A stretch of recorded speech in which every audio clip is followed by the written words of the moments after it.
Fasten your seatbelts. It's going to be a bumpy night.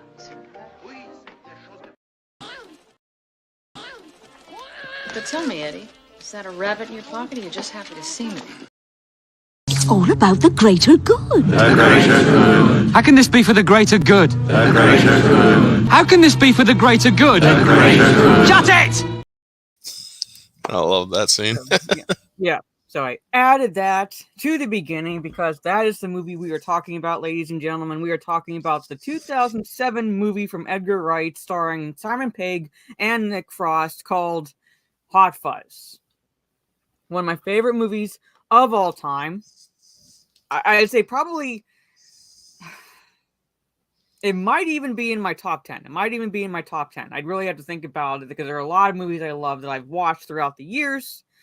But this is right up there. In fact, the entire trilogy is one of my favorite trilogies. And yes, it is technically a trilogy because it is tied by an ice cream treat to Shaun of the Dead, and Hot Fuzz in the middle, and then The World's End to round out the trilogy from Edgar Wright. But before I say hello to the chat, and then go into and then introduce my co-host, and we'll get into our first initial impressions of the movie, Orange Chat, whom I had the basically pleasure of being on his channel. It's he does a stream where the guest picks a movie and then he and the guest talk about it, and this is the movie I picked, which is this was your first time this year seeing the movie. So, Yes. for those who did not watch your stream, what's your first impression? I like the impression of this movie. The first impression, it's like this movie's a kind of slow building, but it builds up to a definite hilarity.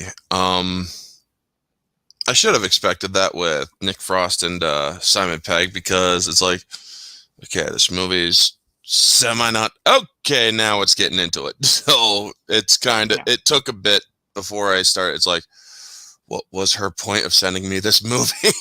What was my point? What was my point? And it's like, yeah, and I'm like, okay, so then they get to he gets to the freaking town, and it just jumps into hilarity, and I'm like, okay, that's why. Good. Yeah. Trust me a little bit. Trust me a little bit. If I'm giving you a movie, it's like there's and it was like I told you on that stream, I was racking my brain trying to come up with a movie to talk about. So I was like, okay, what movie do I love that I would talk about? And there was plenty, so I was trying to narrow it down.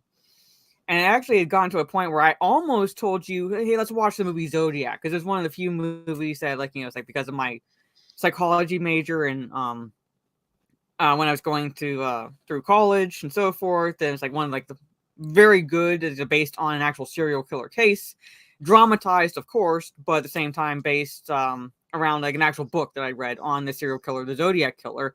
And then I was about ready to send you the message, and I walked into this room where my sister was watching Hot Fuzz. So I was like, nope, nope, that movie. So that's I got it, Hot Fuzz. So it's kind of serendipitous. My sister hadn't been watching. I'm actually kicking myself for not thinking of it in the first place. But anyway, like I said, my sister was watching it, and I was like, hey, we gotta talk about this movie.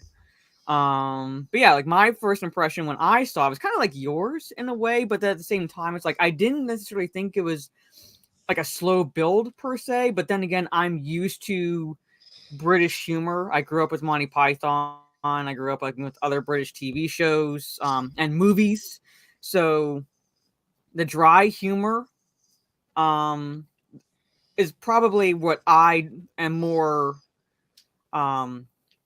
is more my taste as far as humor goes in the subjective territory. Basically, I do like slapstick comedy and so forth. I do like sight gags, but really what gets a laugh out of me is more in the verbal back and forth, things like that, kind of semi-situational humor. But a lot of what gets me is the interactions between the characters, and so forth. Like I said, I've grown up on things like that, so it really wasn't a slow burn for me. But at the same time, I do see where you're coming from, because when you start watching the movie, if you hadn't seen the trailer or anything, and you start watching the movie, it very much feels like it's going to be just one of those fish out of water tropes, pretty much. Whereas like the normal angle for that is country to city. Basically a country bumpkin goes to the city, and it's like, gone from the quiet life to the hectic life of the city and so forth. But in this case, it was the reverse. It goes from the city to the countryside, and it's like, okay, is it going to be like a fish out of water tale? You have this very anal neurotic, well, no, he's not sergeant, He's but anyway, they did bump him up to sergeant for this one, yeah. Yeah, they bumped him to sergeant, but at the beginning of the movie, he's not. So it's like, it's like when they bumped him to sergeant when he's transferred. Yeah. Police constable. He's a police constable. Yep. And he wants to say police constable because that's where the action thrives. He thrives on the chaos of the city and taking down criminals and so forth. And he's pretty much. I can't play the intro. I'll get hit. I will get hit with a claim. But I love how. It's like once the movie starts and I'll show you I'll just show this real fast. I have it frozen or paused so you can see once it gets to this point, it's just a minute, and that's enough. That's enough of exposition for this character. We don't necessarily need to know the entirety of his background or anything. It just gives hey, he's always wanted to be a police officer, and he's great at it because of that anal neurotic nature, that drive. He's too good at it. Yeah, I want to say hello to the chat, and then I do want to freeze because I'm gonna have to take it off the screen because I can't play it. I do want to freeze on one shot because I do want to ask the chat if they recognize anyone. So I'm not going to say the trivia necessarily, but there are 2 cameos, particularly at the beginning of this movie. Where it's unless you know the trivia, you're not going to know. But anyway, so from the top, Orange Trey Courtney says, "Hey Mara," and Orange Chat "Narp." I love that scene. I love that scene. Where he's but how's this guy saying no? Yeah, it's Narp. Hot Fuzz is brilliant. Only weak points I could have had done with some Scottish accents. Now to each their own, I guess. Yes, this is my Rumble. This will be mirrored over there. So in case anything does happen, which fingers crossed it doesn't, and you have a Rumble, you can watch it over there. Hello, Jaluk. Good to see you. And yes, this is what I was talking about. I saw it in the chats. Yes, this is part of a trilogy. People normally think trilogy and they think a continuous story, but this is the Cornetto trilogy, where each of these movies, Shaun of the Dead, Hot Fuzz, and The World's End, by Edgar Wright, are tied by an ice cream treat, the Cornetto brand ice cream treat, and they are different colors and flavors to represent the theme or the primary theme coursing through each of the movies, where Shaun of the Dead is obviously a parody of Dawn of the Dead, so it's horror. Hot Fuzz, action, cops, and The World's End is more science fiction. So I don't want to give too much away for that if anybody has not seen The World's End. But yeah. Release the fuzz upon the hounds of hell, bilge rats. Well, Abomination, hey y'all, good to see you. Keely, good to see you. The Greater Good, yes. Oh, and there's a member chat that did not show up on StreamYard's end, but 2 months, member for 2 months from Gravy D says, hello, crusty jugglers. Yes. So hello. Martin Vasquez says, hey, J Shell, hey, all people in the chat. Yeah, hello, good to all see you. So, one of my favorite movies, like I said. God, come on. Galadorn, hello, with the good vibes emotes. Mark Jacobs, hello, good to see you. $5 super chat from your Barmy. Don't listen to her, don't trust her. Okay, don't trust me. Hello, sending me Brave Matron. Yes, hey, cowgirl. I'm not mad or anything like that. I just don't know where you got the impression that I like cowboy hats. I don't know where you got that impression. Yeah, it's definitely its own flavor of humor, yes. And I kind of gravitate more to that type of humor. So it's like part of the reason why I love these films. So, hello, Gigawatt. Did you say a one-liner? Shame, yes. I mean, I love how they should have given Simon Pegg a Scottish accent, because he actually does a good Scottish one. Yeah, because, I mean, as much criticism I have for the Jar Jar Abrams and reboots, because they were reboots of the Star Trek franchise, Simon Pegg, like the actors themselves, for the most part, are good. Like, you know, and him as Scotty works. Cinematography sucked. Yeah, but like, too bad they were helmed by a man who has like no creativity whatsoever in any of his bones. Yeah. And he relies on nostalgia on member berries to go, ooh, look at that. You remember that? Like, nah, no shit. Give us something new. Trey says he had to get used to British humor the first time. Like I said, like I had grown up on British humor and most of the stuff that I had seen, so I was used to it. The movie that actually had to grow on me initially was Shaun of the Dead. But not long, just a little bit grow on me. But it is one, like, for me, it would go Hot Fuzz, Shaun of the Dead, The World's End. Not like very, very close, but that would be in that order in terms of preference. It's the subtle British humor of the situation. That's why I like. That's what I like. Where it's like not in your face. It's more verbal. Not much of a Monty Python fan, but I did like Monty Python and the Holy Grail. That was like one of the first ones I watched. Like, it was my taste of British humor. So yes, this is my live channel. I'm going to try doing a solo stream Friday afternoon. We'll see. So you already know 2 of the cameos, but better not say. All right. And this is my Twitch. Yes, I am back figuring out the settings, but I am back on Twitch. Shut it. Yes. Lord Nemesis just lurking as I do. No worries, Lord Nemesis. Hope you enjoy the conversation. Yeah, jog on. Yeah, I love that. I love that. I know he is. He's pretty much gone to that point where it's like, I'm going to say what they want me to, like, they want to hear, so I keep my job, pretty much. Benny Hill's another one that I grew up on. Faulty Towers. Are You Being Served? Yeah, same order for you. Nice. Carl Urban as Bones is pretty good. He sounded like he actually tried to encapsulate DeForest Kelly. Yeah, he was probably of the new cast my favorite as Bones. Hot Fuzz is the greatest action comedy of all time, not exaggerating. I will agree with you there. All right, so I've said hello to everyone. Okay. All right, so we gave basically our first impressions of the movie, and this is the main character. And again, in the entirety of a minute, we get pretty much, excluding his childhood upbringing, everything to his character. And that is, to say he loves his job is a masterpiece of understatement. Like, he lives and breathes police work. And like, it has like the quintessential style from Edgar Wright, where it's like the quick cuts, but it doesn't feel jarring.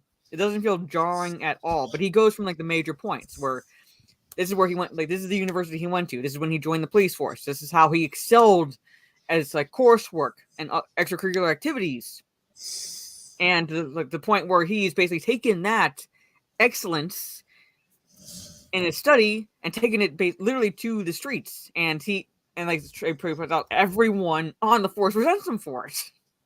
Just about resents him for it, because he is so good at his job that they're worried that they will lose theirs, because he's pretty much a one-man police force. Yeah, so they're the freaking chief of police for Britain, chief inspector, is like, you're making us all look bad. Yeah. Played by the legendary actor Bill Nye. I mean, that dude is so freaking great in everything he does. Mm-hmm. Yeah, that scene, and we'll get to it. Like, it starts out with Martin Freeman. Then it goes I'd like to speak like the superior, and that ends up being Steve Coogan. And then like Nicholas Angel still refuses to accept the fact that he's being transferred to the country. So he's like, okay, I want to take this further, up higher. And that's when Bill Nighy comes in. He's like, look, like, we're sending you away pretty much because you're making us look bad. So, hey, Bosets. Excellent movie. Haven't watched it in a while, and I'm at the end again.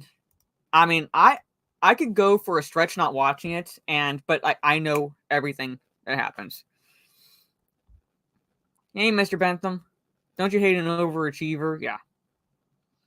Timothy Dalton's the VP of this movie for me. Timothy Dalton does stand out. Sanford, Gloucestershire. So I just say Sanford because I don't like butchering the names. But Sanford. And like basically they just refer to it as Sanford for basically the major chunk of the movie. Yeah, he's being transferred there. But anyway, I'm going to kind of skip past this. I wish I could play this. I wish I could play it without being claimed. But like I said, the intro takes about a minute. And I'm going to stop sharing this because I want to freeze on a particular part. And I want to ask people in the chat if they know who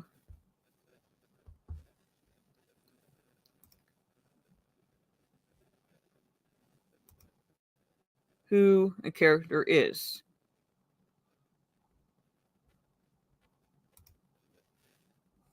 It's very difficult to get to the point.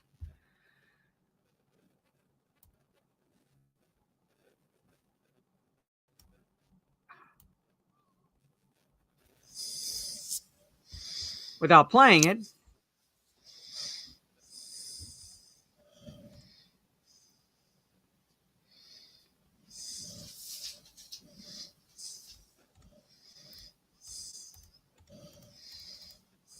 All right. Perfect shot. All right, chat. Hey, Zekarod. Both very good movies. There's a third. It's a trilogy. So if you have not watched it, I kind of recommend it, and that is The World's End. Darren Bradley. Edgar Wright got some of his inspiration of the storyline for the 1981 Doctor Who Christmas special spinoff K9 and Company. Oh, okay. All right, cool. Oh, I love this. Where he says, "Feel free to spool through," and you see like a picture of himself, and it's like his face mirrors that picture. Yeah. I love that shot. But anyway, here, folks. All right. Who's in the Santa costume? All right, I'm asking the chat. Who's in the Santa costume? He is well known. He is well known. Who's in the Santa costume? Gravy says he has no clue. No, Megatron. It's not Harvey Weinstein. Trey says zero clue. Winky says it's Boris Johnson. No. All right. Here it is. Peter Jackson is Father Christmas. Peter Jackson is stabbing Nicholas Angel through the hand. Unfortunately, you don't see. This is like all of his face that you get. So like, this is all of his face that you get because it's that quick of a shot. But that is Peter Jackson, and yes, that the Kalashnikov scene, the riots. If I would have been able to play the intro, you would have seen it. But that is Garth Jennings. So that is another cameo in the beginning. But this one, most people know, and that is Peter Jackson. That is Peter Jackson. Look it up. And there's another cameo. Again, unless you know. Yeah, that is Peter Jackson. Who would have thought that jolly old fat man could actually be violent? Yes, I know. And I wasn't talking about Santa. I was talking about Peter Jackson. Mm-hmm. And I don't know if many people know this, but I don't know if anybody's seen the movie Frighteners, The Frighteners. But that is an early Peter Jackson film with Michael J. Fox. I almost said Michael Jackson. Michael J. Fox. You did say Michael Jackson accidentally. Yeah, I almost. I was like, oh wait, Michael J. Fox. That is an early Peter Jackson film. Yes, Trey, it's a very underrated movie. Mm-hmm. Yeah, very underrated movie. But and there's another movie that I love.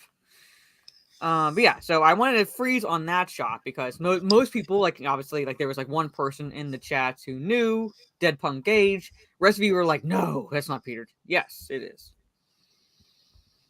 Yeah, Yeah, would have been a different movie with Michael Jackson. Hee hee.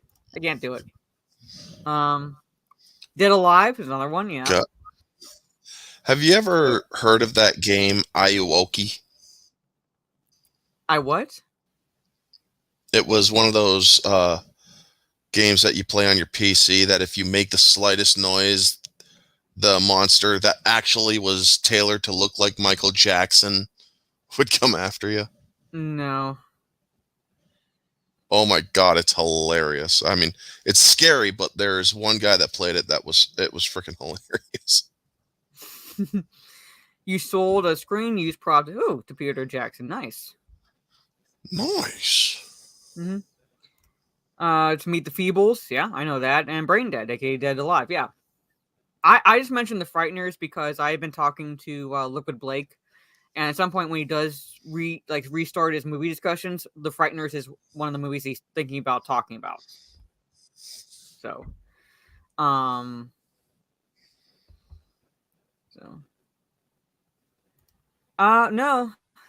I've seen a lot of like British films that weren't by people known in America. So, I'm just saying. Oh, I have a pretty diverse taste of movies under my belt as well, dude. There's an actress in here who was in a movie, like another movie that I love, a British film called Make Mine Mink from I want to say the 1960s, which also starred Terry Thomas. And people will probably recognize Terry Thomas because he has he's one of those British comedians. And he had like this big gap in his teeth. Yeah, it's like one of the movies I saw, and one of the actresses that was in that movie is in this film. So I know that. But anyway, so we're gonna kind of skip over. I would love to play these scenes, but I'm gonna kind of skip over the part with Martin Freeman, Steve Coogan, and Bill Nighy. But what I love about Steve Coogan is just like real fast orange ad. Have you seen any like British television shows or series? British television shows. Oh my god, what is that? Midsummer. Midsummer My Murders? aunt watched it. Yeah, the Midsummer Murders. I watched that for a while I was helping my aunt back in 2021. That is, I believe, the extent of British shows that I watched. I believe so. That I'm aware of. I believe so, but I have to double check that. Well, I've seen Midsummer Murders when we had BBC. It's like one of the shows I love to watch because I love mysteries. Also watched Jonathan Creek and so forth. But Steve Coogan, this is like years back. Steve Coogan played a character called Alan Partridge, and his first series essentially it's like only about 6 episodes per. And then it's like his first one was Knowing Me, Knowing You. And he plays like Alan Partridge. He's a TV talk show host. No, I believe you. Sorry, I believe you. I'm just like trying to go through this. He plays a TV talk show host, and on top of being arrogant, he's an idiot. And his first show, like his like talk show, quote unquote, was Knowing Me, Knowing You. And then the spin-off or second series to that is I'm Alan Partridge. And that was my introduction to comedian Steve Coogan. And if you can find those orange hats, you might find them kind of interesting. Like I said, it's like his character is very arrogant, but he's like very much an idiot. And like a lot of the humor is in like the back and forth between him and his guests. And I can't say why his first series was canceled, but you'd have to watch till the end to see what happened. But yeah, you might enjoy it. Like I said, like you can breeze kind of through them because there's not that many episodes per, and they're short. So, okay, Rodman Fletcher. I'll look for him. Yeah, but anyway, I'm gonna kind of stop this screen because, like I said, we're gonna kind of skip over because there's another cameo that I want to touch on before he gets to Sanford. This dude is literally freaking.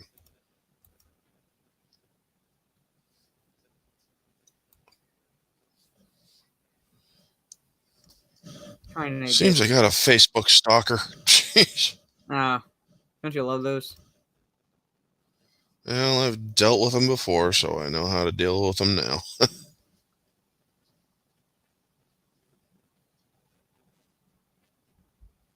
I hate this site sometimes.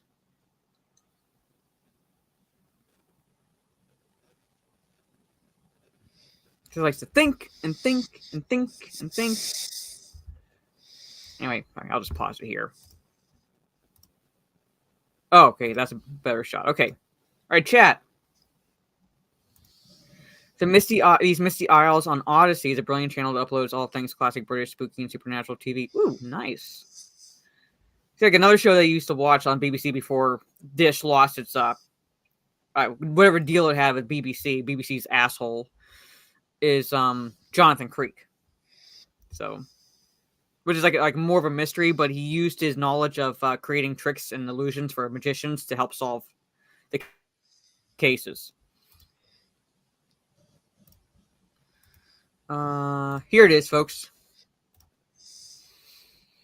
All right, chat. Who's that?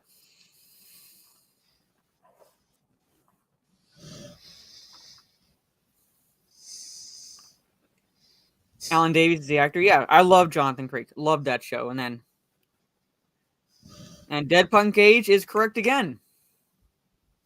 Yep. That is Kate Blanchett.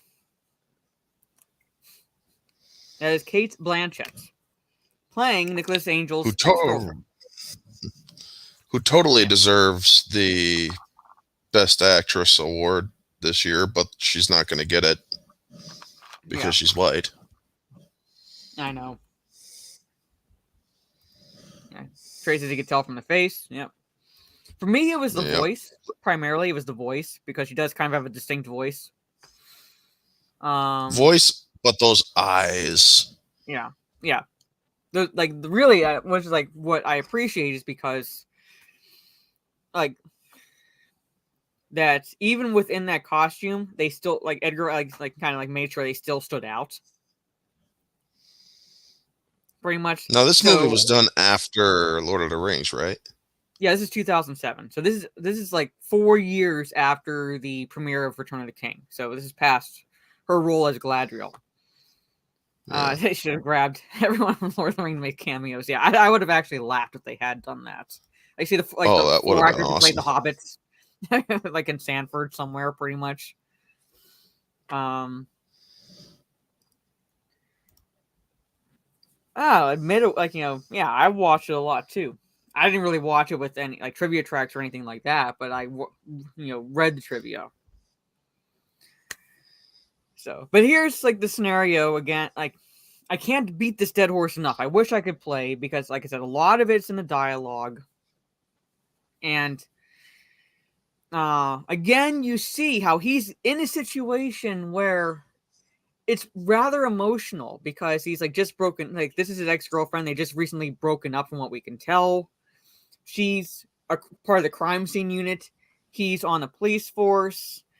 And they're having a discussion on like basically kind of why they had broken up. And she's seeing someone else and everything. And she feels sorry for him. You see it in her eyes when she's talking to him. And he immediately goes to like a clue he sees in the shot. Like, he cannot switch it off, as he says in the movie. He just cannot switch it off. Hey, Ryan. Good to see you.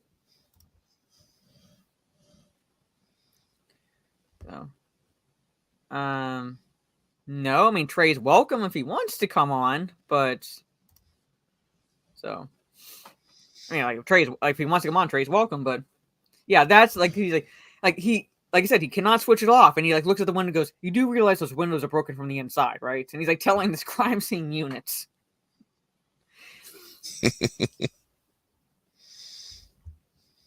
So yeah.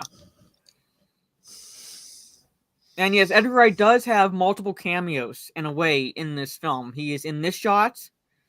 Well, she's not cheating on Nick. They've broken up, so she's moved on pretty much. So she's moved on with Bob, who's at the crime scene.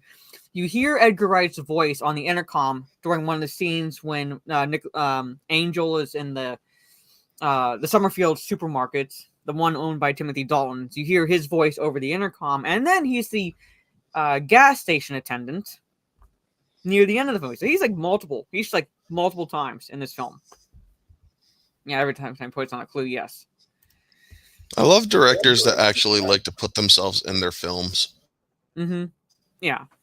But in a way, it's like for me, for me, Edgar Wright's approach to it almost reminds me of Tarantino's one of them, but more reminds me in a sense of Hitchcock, because Hitchcock would have cameos in his movies. Some of them were blink and you'd miss them, but you'd see Hitchcock in his films. One example would be, and when I say Hitchcock, I meant like Alfred Hitchcock. One example would be North by Northwest, Hitchcock's movie with Cary Grant and Eva Marie Saint. Hitchcock is like seen at the beginning of the movie trying to catch a bus and just misses it. The door shuts on him. So he's like one of those types of cameos where it's like, I don't want to say some of them are blink if you miss them, but most like kind of like how Edgar Wright does it in some of these scenes. He was in The Birds, Lady Vanishes, so forth.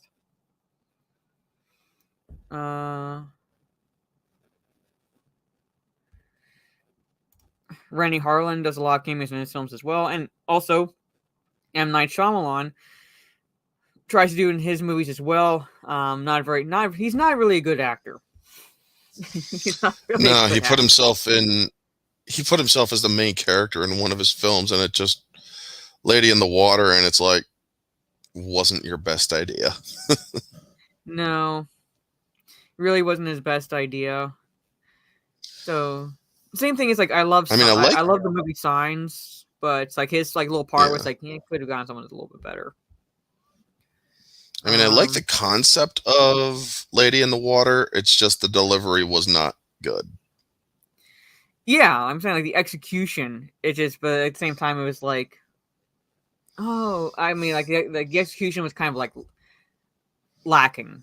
There were some parts. Some parts like with the reveal and the connections with the story and things like that I appreciated, but for the most part, it was like up until it got to that point, I was like, yeah, it's not your best.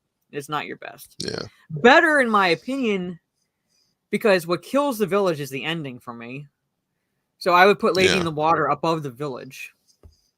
And so like, hate me all you want, but the ending to the village kills that movie for me. Yep. So. Another the ending.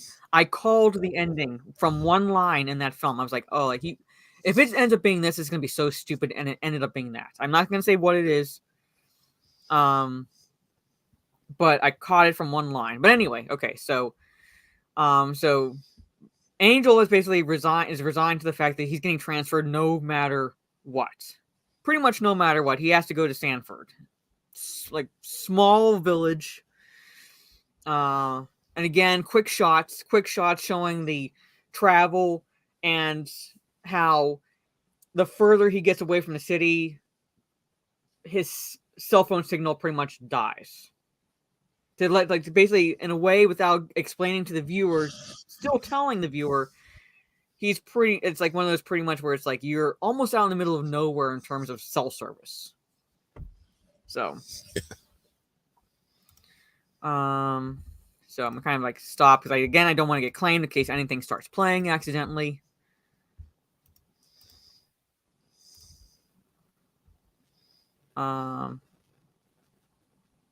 Okay, he gets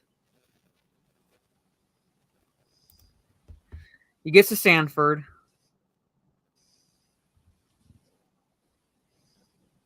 I wish I could skip through. I wish I had this movie somewhere where I could play it easily.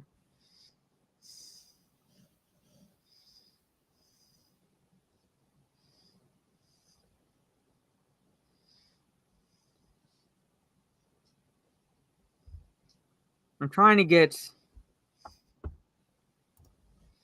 Why did it do this? Okay. Finally, like I said, finally gets to Sanford, and here's where we start meeting the eclectic cast of characters, to say the least. Starting with, again, like I said, from a movie that I grew up watching when I was a kid. She was a lot younger in the movie, but this actress here, Billy Whitelaw, and I love how this here ties into a scene later on, because she's seen doing a crossword puzzle. What she's working on is a crossword puzzle. Hey, Soul Assassin. And Liquid Blake, hello. So, yeah, I'm gonna go into that. Yeah, because Paul Freeman is in this movie as well. As well as another actor from a Christmas movie that made my top 10, I believe, last year. Who was one of the stars in the 1984 Christmas Carol with George C. Scott. He's in this as well. The nanny in the original Omen. I know her from Make Mine Mink. Make Mine Mink is, again, British humor. Very much British humor. Yeah, hag. Very much British humor. And the premise of the movie is Billy Whitelaw's character, how do I put this? She doesn't steal a mink.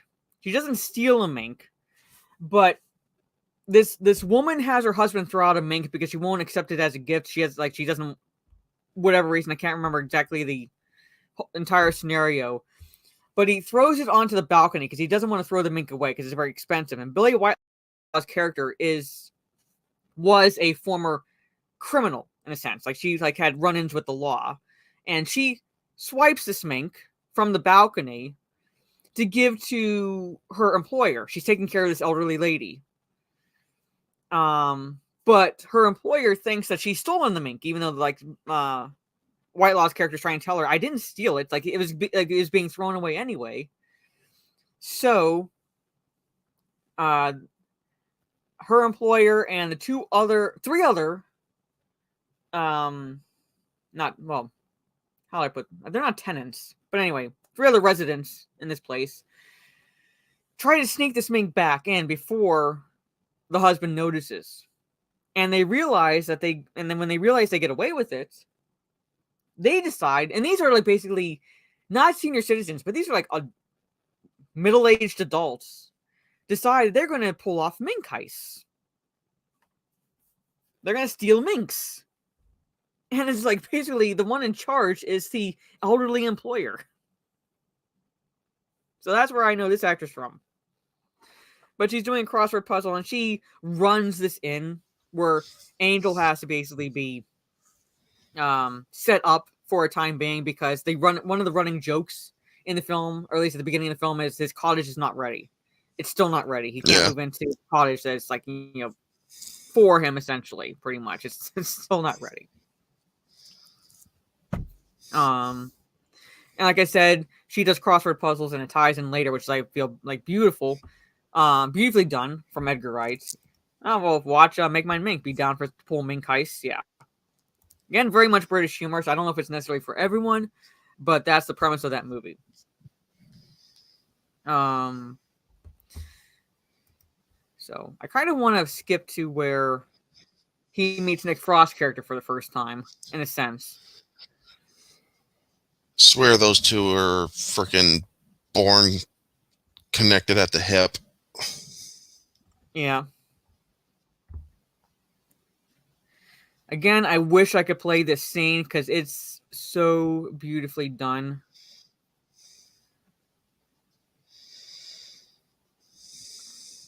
I'll try to skip forward because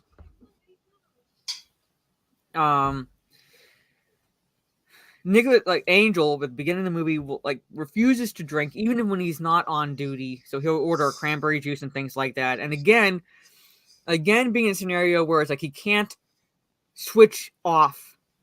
He can't really go from police officer to now he's kind of technically a civilian in the evening, then back on duty pretty much. He's for him, he's on duty 24/7.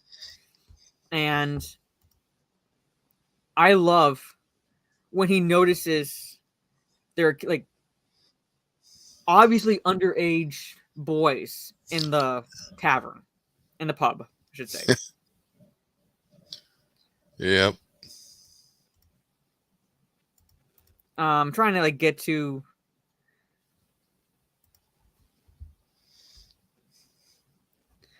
You know what? I it doesn't have subtitles, so I can't really play it anyway.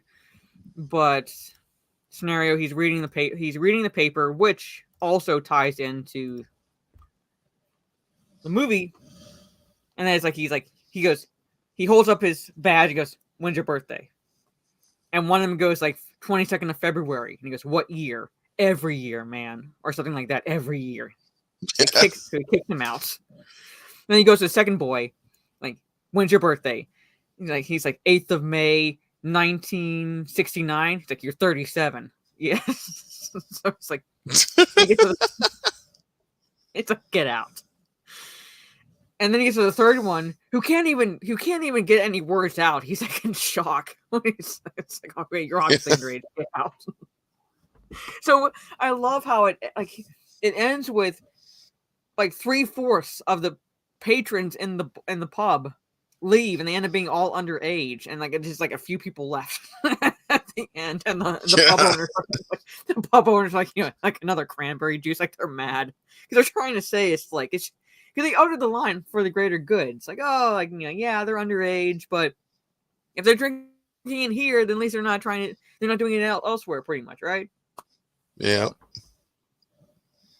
So yeah, Trey, that part killed me. Like I laughed so hard the first time I saw it. So but I want to get, like I said, this is where we're going to talk about the supporting cast of characters because I want to show you guys the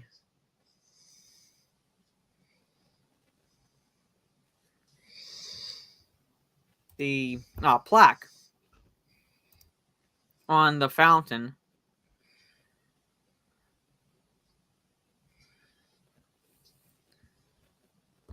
So, hold on one second. Come on. Again, it's like this stupid site.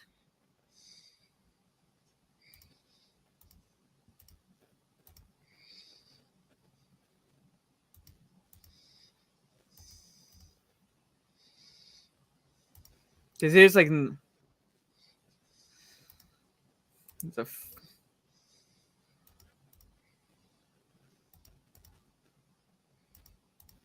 I get shot.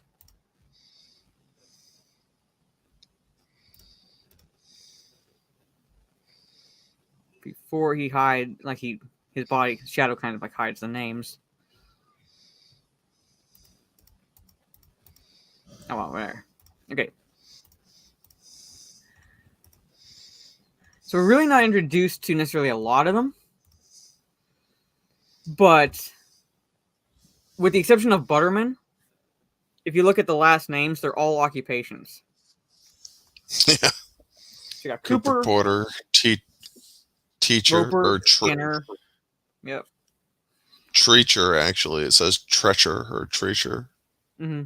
TR instead. Shooter, Roper. Mm-hmm. Reaper. Yeah. That is just, it's hilarious.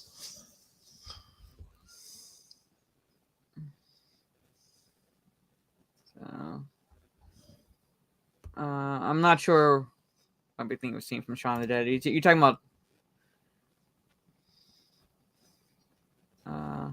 where's your comment? Yeah, because I'm not. So yeah, and the main ones that were basically, or the main one we're introduced to, which is like again the standouts. One of the standouts in this movie is Simon Skinner, Mr. S. Skinner, played by Timothy Dalton. Reverend Shooter is played by Belloc himself, Paul Freeman. And those are basically like this. it'd go Skinner, and then I would argue Shooter, and then I'd say the Doctor, because there's a gag with the Doctor, and the Doctor is Dr. Hatcher. And so, what did you think of kind of how Simon Pegg's character was introduced to Nick Frost's character in this scene? Like, did you think?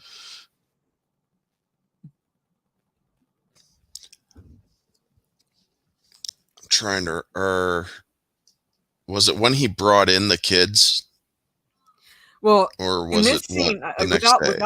without playing it, Angel, Or it was like, before them. Yeah. Yeah, it's before them, because Angel's like, you're not planning on driving that, and you think Nick Frost's character is gonna like walk home because he starts walking away, and then the next thing you know, he's gunning it backwards into the fountain, pretty much. And Yeah, Angel pulls him out and goes like, "All right, I'm taking you to the station. Where is it?" Yeah. Yeah. I mean, that actually was a good introduction. I really do like that one. Mm-hmm.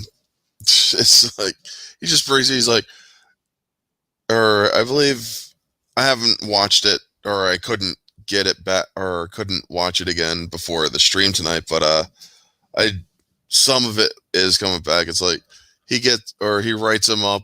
He gets at the station. He's like, or I can't remember if the guy actually remember or recognizes him. I think he does. Yeah, you're talking about the attendant at the window, and he's like, "You in Yeah. tonight? Okay, force free. like go on." It's like it's Yeah, like almost like he a common occurrence, pretty much. Yeah, it's hilarious. And it's like, oh my God, this town is that small. The crazy thing is, I live in that kind of town. Yeah.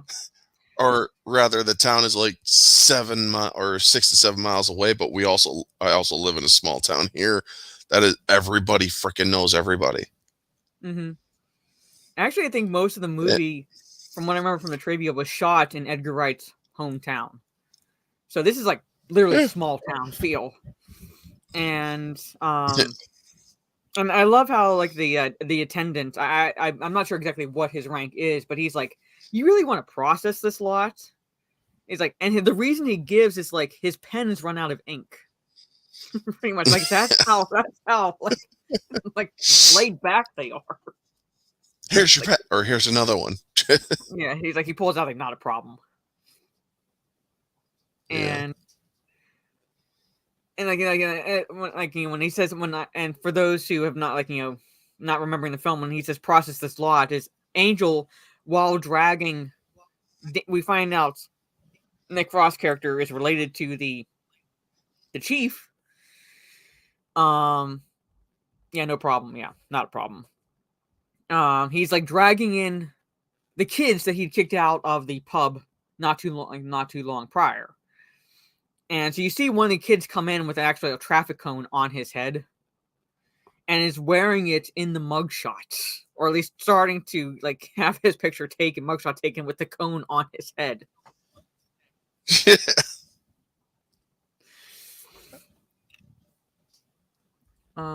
movie is one of the ones that I call ridiculously funny. Mm-hmm. The plaque with the names and the hoodies were bigger parts of the story in an alternate script. Okay, well, the hoodies still played, I would argue, a relatively big part, but that's not until the end. But yeah. So, but I'm trying to. There's so many parts to talk about. I wish I could play it.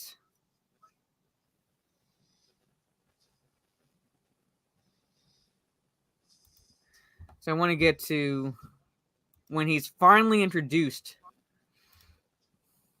to those around the station.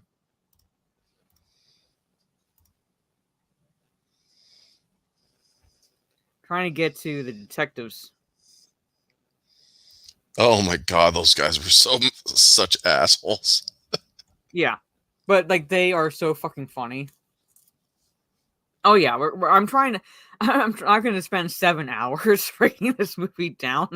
I can't do 7 hours. But I'm trying to get. Oh no, I wouldn't be able to It's either. killing me.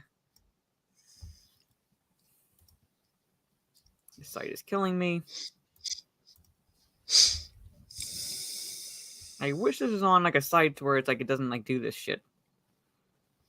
The Andes, a trip to the Andes. Okay, I'm gonna kind of like refresh this.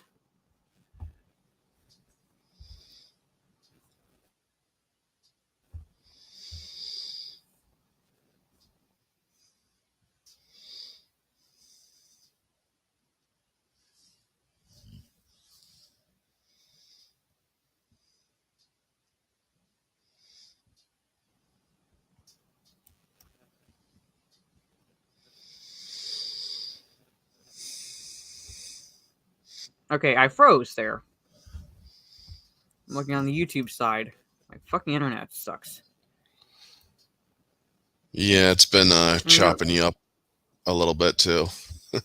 Yeah, hold on. Let me see something. Let me see if the full movie is on YouTube. It might be easier scrolling through that. No, it's not.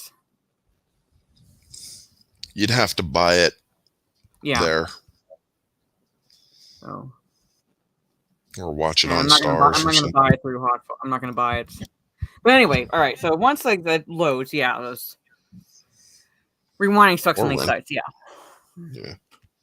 The Andes. Okay, we're gonna basically talk about the police station itself because we're introduced to the detectives and we're introduced to the sergeant and constables and so forth. And so we're gonna start with the Andes. One played by Patty Considine and the other played by Rafe Spall. One is a detective sergeant and the other is a detective constable.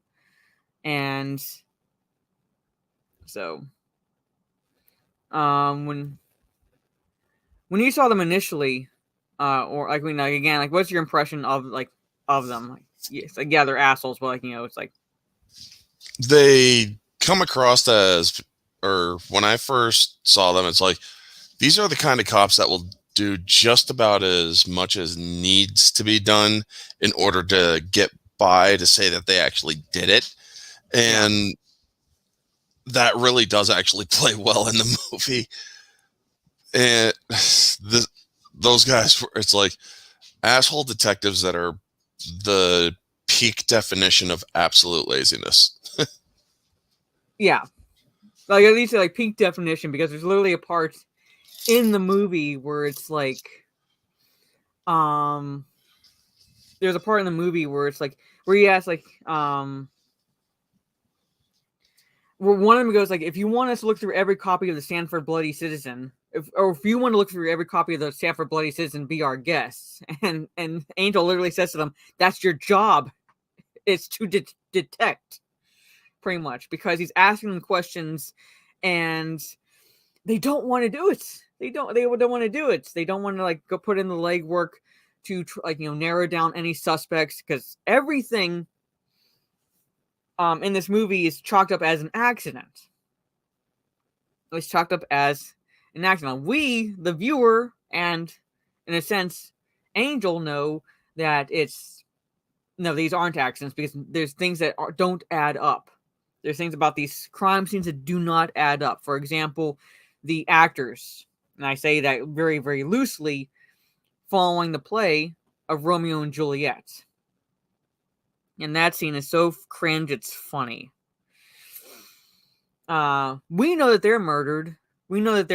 And Angel picks up the fact that if they slammed on the brakes, where are the tire tracks? Where are the skid marks? Things like that. So if they were going so fast and so forth. Like, why? Like, so this part here does not add up. Love the simplicity, yeah. Very much. Oh my god, I can't with this site. Hold on.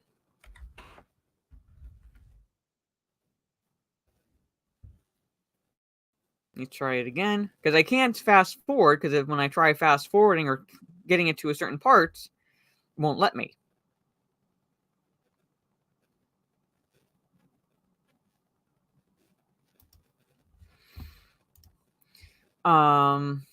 Everyone back up. There's been a terrible accident. Like I said, if anybody like for I do too, but I do too, but my PC is a gaming PC and it does not believe in disk drives. It does not believe in disk drives. It's supposed to play dead, but they're making out exactly. And the fate, like Simon Pegg's face during the play is golden. Yeah, it's not on any, like, yeah, I looked. I was like, please be on HBO Max at least. No, it's not. And I don't have stars or anything like that. So.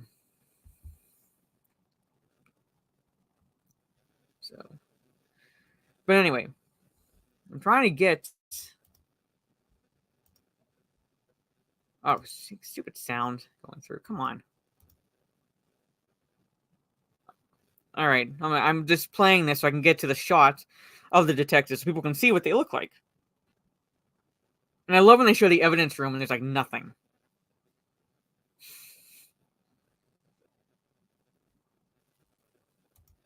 Okay, so people know what we're talking about. These are the Andes. Finally, it started playing. All right. And for all you House of the Dragon fans out there, that actor in the background, Paddy Considine, plays the. I don't know what his name is pronounced, but he's on House of the Dragon, or he was on House of the Dragon. Played the older, the patriarch. I'll put it that way. All right, but these are the detectives, and. One chat, have you seen any of the Harry Potter movies? I did discussions for them all. Mm-hmm. Do you remember what the actor looks like who played Peter Pettigrew? Yes, I do remember what he looked like. Yeah, that actor in the foreground is his son. Right. Oh my God, that's right. I believe you brought that up during the guest choice. I believe I brought it up too. And that was like one of the biggest shocks I had when I looked at the trivia for the actors in this movie. Because he kind of looks familiar, and I had seen him in like bit parts in other films, but I looked at his trivia and I was like, "Holy shit!" So, yeah, that is Timothy Spall. Timothy Spall played Peter Pettigrew, and that is his son.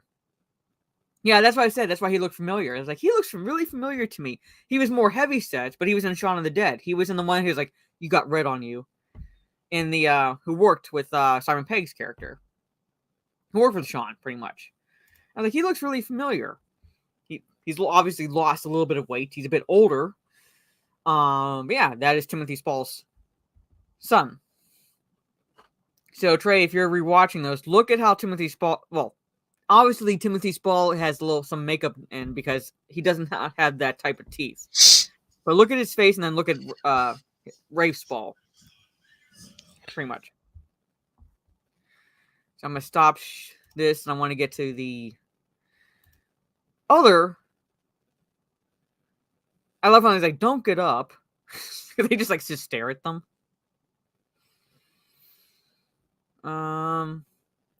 The Brit teeth. I know, the Brit teeth.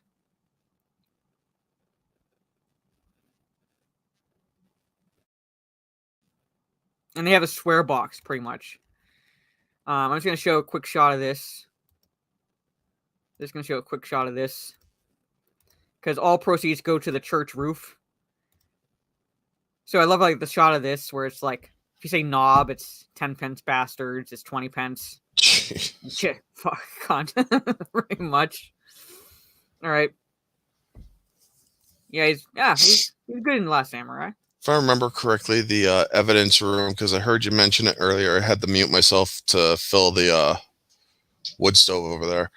But the evidence room, if I remember correctly, wasn't it like fully dust ridden and That was the riot gear room because it was dust ridden, like things were all over the place, and I think there was actually Yeah. like a possum or something in there because like the Angel's like, what? Like just points like you see this animal in the foreground. yeah, it's like what the fuck. And then he goes like evidence room and he opens the door with a smile on his face and there's like nothing on the shelves, which tells like, you know, Angel basically there's like no cases at all being worked on in this town. Yeah, I'd be paying a lot. I'd go broke. Oh yeah. People like us, we swear for a multitude of reasons, but it's also because it's therapeutic. Mm-hmm. And here's the rest. Here's like the other supporting characters, and again, like, you know, just to give your impressions of these characters. You don't. So you got Sergeant in the right, Sergeant Fisher. You got Doris Thatcher, and then you have Police Constable Bob, PC Bob Walker. And so, what's like? Give your thoughts on these characters because they are an eclectic bunch, literally in that scene. Oh my god! If the female one, if I remember correctly, she was like either she was sleeping with everybody or everybody wanted to sleep with her. Well, maybe like the innuendo was there that she like got around, but she was always dropping the sexual innuendos. Yeah, throughout the entirety of the movie. She was basically the pervert of the entire office. Yeah. Oh wait, yes, and Saxon. Sorry, Dead Buckingham and Saxon the dog. He's there. Yeah. The other ones, let's see here, because last time I saw this was when we did the review together. Oh crap! I'm drawing a blank on the other ones. The other one, or I'll kind of play it a little bit so we get like good shots of them. Yeah. Okay, that's Sergeant Fisher, and I love how like, the shot of him, like he's by that board, and you see inefficient, rude, disloyal, indecisive, non-committal. It's purely descriptive. Yeah, pretty much unfit, lack of leadership skills. Because, late. Because again, like I love how Edgar Wright. It's kind of like with the Boondock Saints movies, where it's like some things that you would think like, you know, or like, you know, you'd overlook and think, okay, how is this relevant to the plot? Finds a way to tie it so it does become ultimately relevant. And so he has like this shot of Sergeant Fisher at this board, and you see the lack of leadership skills because for the most part, for most of the movie, Fisher's always asking Angel, like, you know, like what to do in a certain situation. He's always asking what to do in a certain situation. And I love this shot. Yeah, Thatcher was the office bicycle. Yeah, like she's always like dropping and her line in the scene is like, I've been around a few times. So anyway, yeah, see you, Barmy. See, I have the posters up there. So I'm gonna kind of play this. And this is PC Bob Walker. And whom you can't understand for like he's got the like entirety of the movie.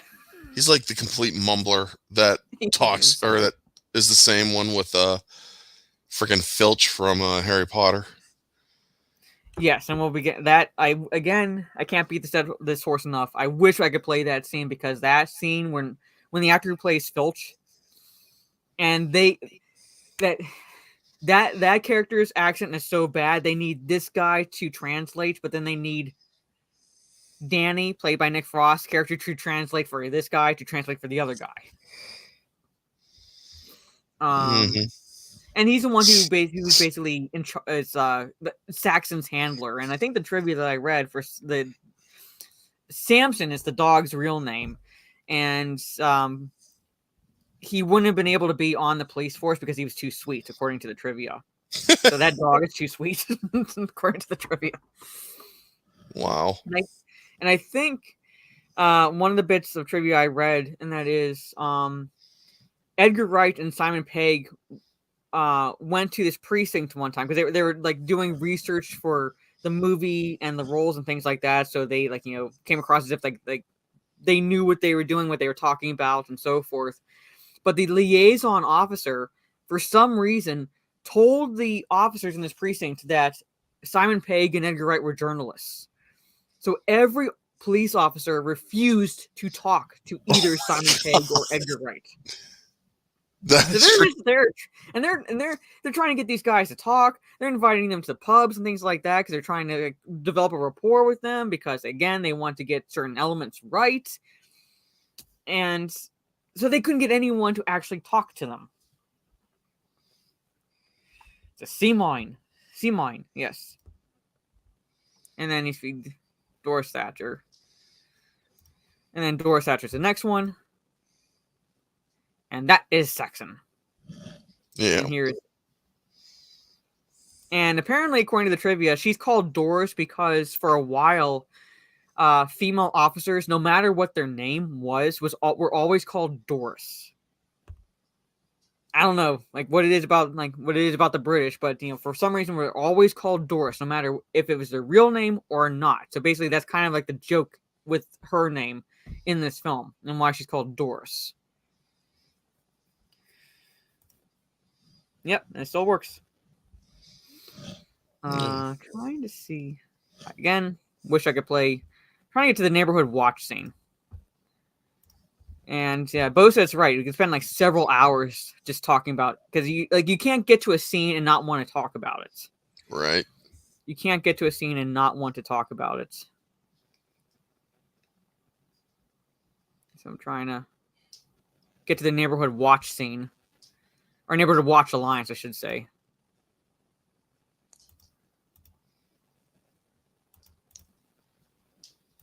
Oh, and I love when Danny's asking him, have you seen this movie?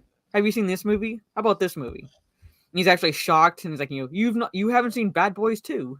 No. Yeah, he's talking about all the cop movies and whatnot. All right. So I'm just going to present this screen. And here's where we're introduced to the Neighborhood Watch Alliance. This is where most of the name, these are the people whose names are on that plaque, pretty much. Yeah.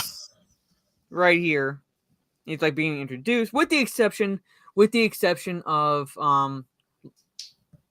Leslie Tiller in this scene. She's the one who's the horticulturalist, and she has that flower display for Angel and so forth. But most part, the Neighborhood Watch Alliance is basically the names on the plaque. I can't. Maybe down the road I will maybe EFAP this movie, but I can't do it tonight. Jesus, I wouldn't even be able to do a 12-hour EFAP. I wouldn't be able to stay awake. Well, I don't know about 12-hour, but it will most likely go into several hours because, like I said, you can't go. There's scene to scene to scene. It's okay, I gotta talk about this because of the dialogue is so funny in the scene. Okay, gotta talk about this because scene breakdown definitely, but literally scene break because you can't. This is one of the reasons I love this movie so much, and that is because of every scene is memorable. Every bit, just about every bit of dialogue is memorable. Yes, to throw NWA. All right. So I'm kind of play this a little bit, just a little bit, to get to certain parts. So he's being introduced. That actor right there, if anybody has seen George C. Scott's A Christmas Carol, he played Ghost of Christmas Present. I believe that actor right there. Yeah. The Point Break scene. I like everything. Everything. He's asking you seen Die Hard 2? Bad Boys 2? He's Point Break. He's actually, I'm not sure what every movie was that Nick Frost was supposed to watch, but apparently Nick Frost was given 20 action movies to watch to kind of prepare for his character. And he only watched one of the 20 movies he was given, and that was Bad Boys 2. Wow. So he only watched wow. Yes, he only watched one. Nick Frost, dude, as much as I love you in those movies, that's peak laziness, man. You should. That's peak. Wow. I'm like, you could have fit time in to watch at least more than one. At least more than one. You could have fit time in. I mean, unless you have like a wife that is completely nagging you to take care of your kid. Does he even? Yeah. Is he married and have a kid? I think, but maybe I'd have to look up his trivia. Maybe that now, would be the only reason, man. Like, yes, he was in the original. I gotta watch movies. Shut the kid up. Yeah, pretty much. Yeah, pretty much. And he was also in the original Wicker Man, which I believe also had Christopher Lee in it. Yeah. But yeah, the original Wicker Man, he was in that as well. Yep. My first introduction to him was as Ghost of Christmas Present, and then I kind of went back and watched like the original Wicker Man, and then I watched this movie years later, and I was like, holy shit, that's the same actor. Hey, Teresa, hope you're feeling better. Hey, Teresa, good to see you. Okay, this is a lot the teacher. of people are catching the flu this year. Yeah. And here, the standout, the VIP who steals every scene he's in, Timothy Dalton. Oh my God, he plays such great villains. Yeah. So my first introduction to him, he was a villain, and that was in The Rocketeer. Yup. There you go. I was about to say Rocketeer, man. When I first saw him as a villain, was Rocketeer, and he just plays it so smarmy in this one as well. Oh yeah, and it works. It works. He does have that smugness to him, but it's not overstated. So it's there, but it's subtle enough that it's like, and you find the revelation of his character, even at the end, where the revelation of his character is like, damn it, I still love you. I still love you. I still love your character, because it's like, you can't help but pay attention to him in every scene that he's in, every scene. And one of the trivia that I read, one of the scenes where he's talking with Simon Pegg in his office, and it's like, apparently they shot it over 2 days, because the first day was from, with the shots focused on Timothy Dalton. So it's kind of like looking at him, like from Simon Pegg's perspective. And then the next day, they were going to shoot it, so the shots were from Skinner's perspective. And so, Timothy Dalton really wasn't needed necessarily on set, but he showed up anyway early in the morning when they were filming that scene. So he sat there, so that way, Simon Pegg would have a reference when he was delivering his lines. So he still showed up even though he didn't have to. So I have seen that Flash Gordon, 1980 Flash Gordon. Yes, he was Prince Baron. That was my second introduction to him, because I saw The Rocketeer first. But yes, he played Prince Baron in that. Now, wasn't Timothy Dalton a Bond? Yes, he was one of the James Bonds. Underrated as James Bond. I think he, if he'd been given better material and stuff to work with, he was a very good Bond. Yeah. He was a very good Bond. He just James, he's Trey saying, Bond was his introduction, yeah. Now he would play the perfect Bond villain. Yeah. So that's Skinner, Timothy Dalton. I'll try to get to. Oh, come on. Yeah. Twitter denied. They denied my appeal for my original account again. Okay, I'm trying to get to when he's a good shot of the Reverend. Yeah, right there. Well, no, about when he's being introduced to him, because he comes and shakes his hand.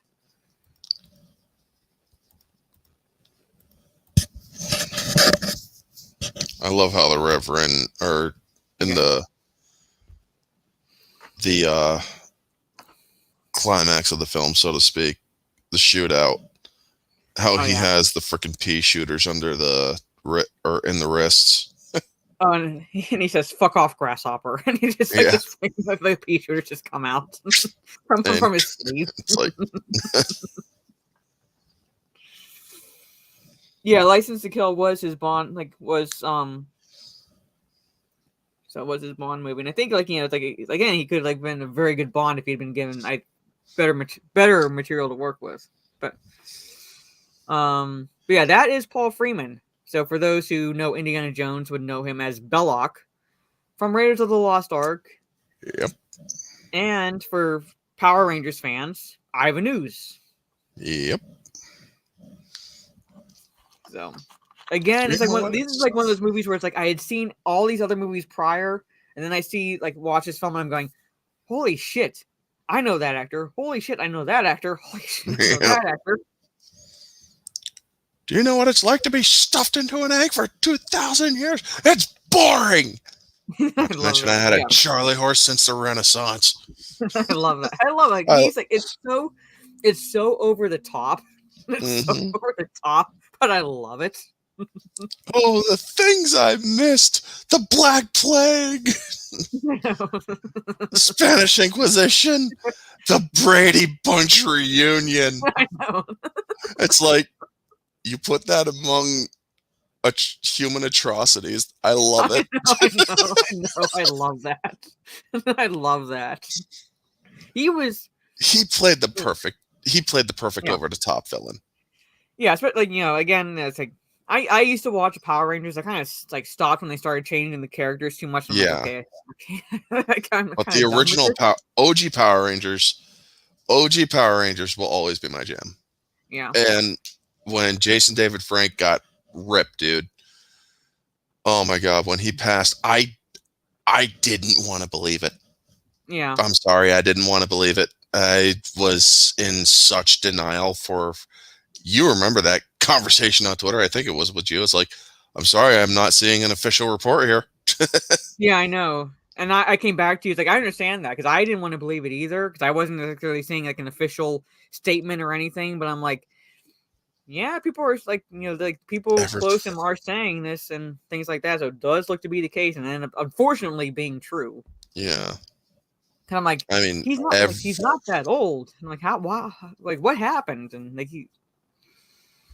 everything I saw said he was in good health. Mm-hmm. I'm like, what the hell happened?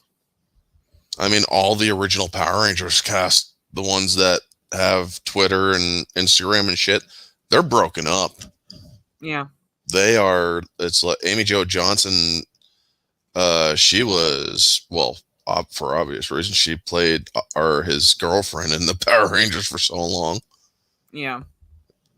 Yeah, she was I would imagine outside of his immediate family and so forth, she would have gotten hit the most because of that. Yeah, the chemistry between them.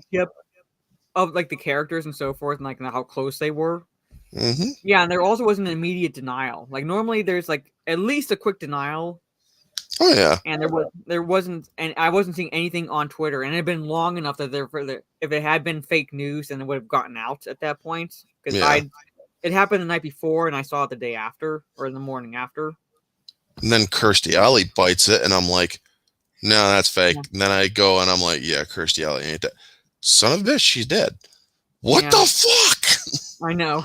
I know. That's why I quote tweeted because I guess one of her daughters used her account to to break the news on Twitter. And it's like, this year sucks. So you got Kevin Conroy and Jason David Frank and then Kirstie Alley. Within a span of a few weeks. But anyway. Last year, Betty White.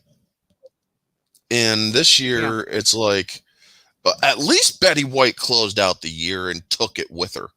Holy crap, man. Thank God for you, Betty White. But this year is a lot of the actors and actresses that we all grew up with are passing on, and it sucks. Yeah. So, Bob Saget as well. It's everything, pretty much. But then, kind of getting back to at least more positive. Yeah. But yeah, that's Paul Freeman right there. Yeah.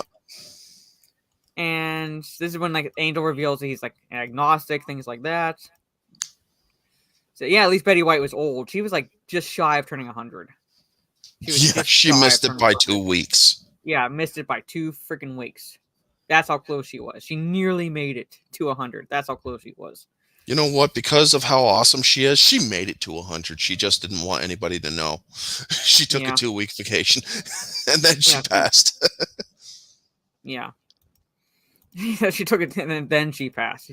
Yeah. I'm trying to get anyway, but I don't want to talk dwell on the scene too much. But I love how they're kind of trying to get Angel to at least partake in the Neighborhood Watch Alliance in the scene, and Angel again, he's all about police work, catching criminals, things like that. And what do they focus on? Do you remember what they focus on in this scene? The ever irritating. Yeah. The greater good. Well, no, it's like they're focused on the living statue. Or the living. Yeah. This poor schmuck who's has his career is basically being the living statues. Yeah, the living statue guy. And they're like, we gotta get rid of his ass. Yeah, and you see the look on Angel's face, like, are you serious? Like, that's There's shit going on in this town, and you guys are worried about a dude that is fucking painting himself and miming. Yes. which again, trying not to cover every scene, but I love how, because again, spoiler, we're talking about spoilers in this film. When you see the living statue at the end, because they've taken him out. Oh yeah, they've gotten rid of the bad eggs in this town, so they can still come across as the perfect village. He's there like this, eyes wide, still in a living statue type pose. So, when Angel finds him, man.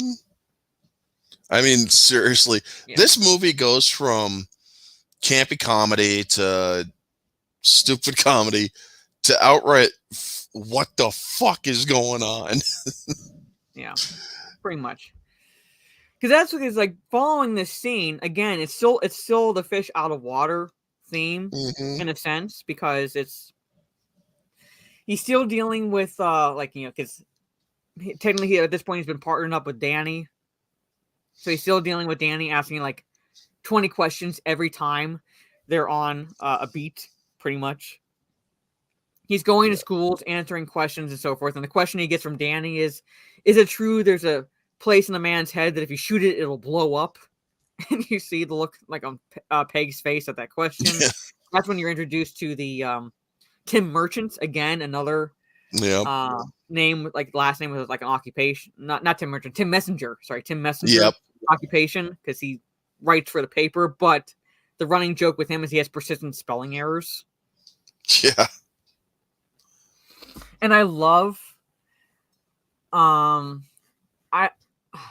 again, wish I could play this with subtitles on, but when he's coming up with headlines following the play, and it goes from just bad to worse. Yeah, Norm Macdonald, Gilbert Godfrey, where it's I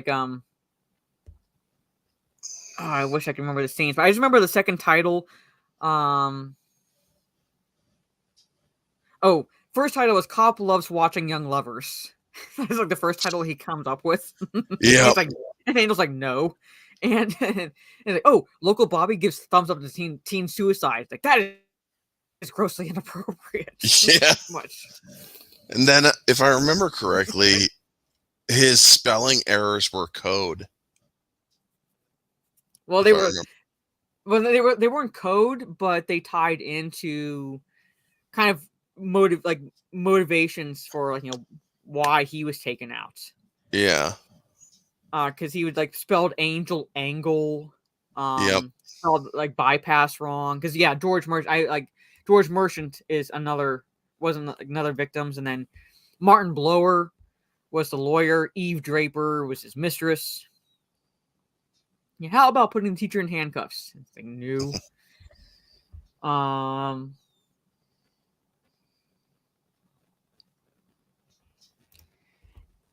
Yeah, that's probably the most blood essentially in most of the gore was in that shots. So that if that's the scene that I'm thinking of where Tim Messenger bites the dust, I was when I first saw that, I was holy fuck, I had to turn away because it's one of those where it's ugh. That's probably the most gore in the entire movie. Yeah, morning angle. Yeah. Sounds Actually, grossly there's a bit of inappropriate. trivia where it says like, hold on, I'm gonna try to read it, find it in here.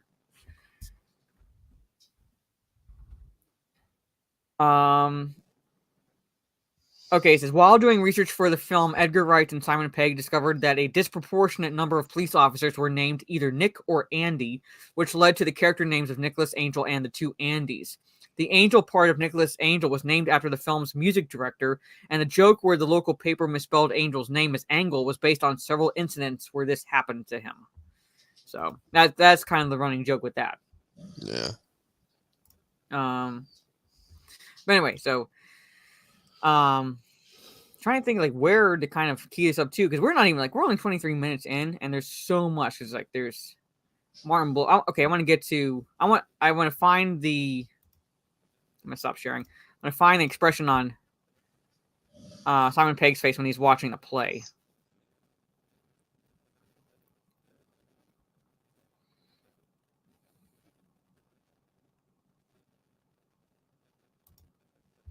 See if I can skip forward.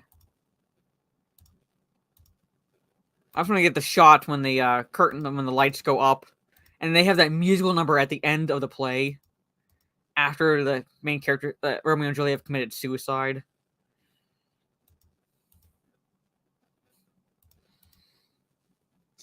I'm sorry, Chad. You're gonna be off screen.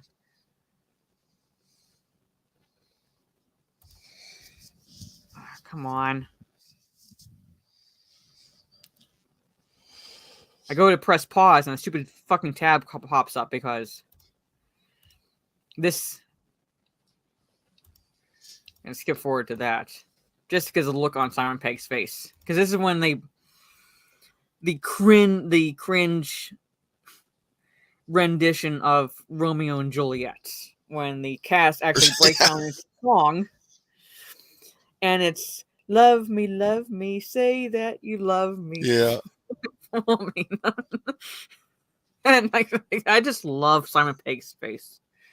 Yeah, the miniature was nice. Yeah, the look of bewilderment on Angel's face. It's like, Yeah.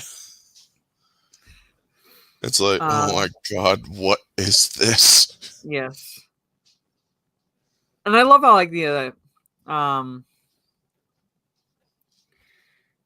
one guy fell asleep. Like that's like a running joke kind of with his character, Yeah. Bernard. He's like, when you see him, he's always asleep, until it's like at the very end, he's like nodding off.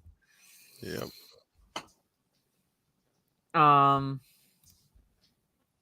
Yeah, and like like he says, like also can be how like the body held up it was like part of the roof. It wasn't exactly a statue. It was part of the roof that was pushed off, and then he's like holds it up for a couple seconds and falls. Because again, it ties into the fact that the church roof is in disrepair, so that's how they were able to kind of try to pass it off as an accident. Where it's like, oh, like this roof is in need of repair anyway, so it's plausible that it would have fallen off and conveniently timed to kill the man who's going to tell Nicholas Angel everything he's learned. Yeah. It's so British that they put some cardigans in the soundtrack, yeah. And it's the recent movie version of Romeo and Juliet. Again, like that line is like, well, he murdered Bill Shakespeare.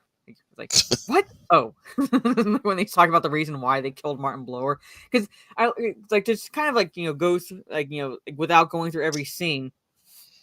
When we get to that part where they're listing the reasons why, what did you think of that? Because Angel was like his come up with this like, here's the connections between all these different these murder victims, because Martin Blower was a lawyer who knew George Merton, who was buying up land for the bypass because he knew where the bypass was going, because Blower was his mistress is Steve Draper, who worked in the Department of Planning and Development. It's like, oh, this is the reason why they were all killed, and he's narrowing down to Skinner as the likely suspect because of all that scenario. And Merchant, because Merchant wanted to would have likely developed the property and would have developed like a mega mart or something like that. But then you find out the reasons why they were all killed. For the greater good. Yes, for the greater good. And I'm watching that scene going, Martin Blower was killed because he was just a horrible actor. Yeah. It's like we He's need good driven for hidden- actors. Yes, and because we have good actors waiting in the wings, and I love that. That's a running joke with those two very minor characters on the National Neighborhood Watch Alliance, where it's like, don't forget, this guy was an extra on Straw Dogs, and Shelley played a cadaver on this show. So it's just there's like a major like thespians pretty much in this small town. So, yeah, guilty of being a bad actor. Eve Draper, she had an annoying laugh. Yeah. Oh my God. Yeah. I think killed her because she had all the ridiculous reasons, and it's like, are you freaking kidding me? Yeah, George Merchant because of his house. Yeah. Like we begged him to keep it with within the rustic aesthetic, keeping with the rustic aesthetic, but so he's like, hey, he changed something about his house and they kill him for it. Yes, yeah, pretty much. It's like, I do not want to live in that town. Yeah. I mean, well, if I did, I would probably be the 2A guy or the or Filch with all the guns, and it'd be like, bring it on. These are great reasons. Hey, I'm not exactly saying they're not. I'm saying it's like basically you get to that point where he thinks he has the case locked up.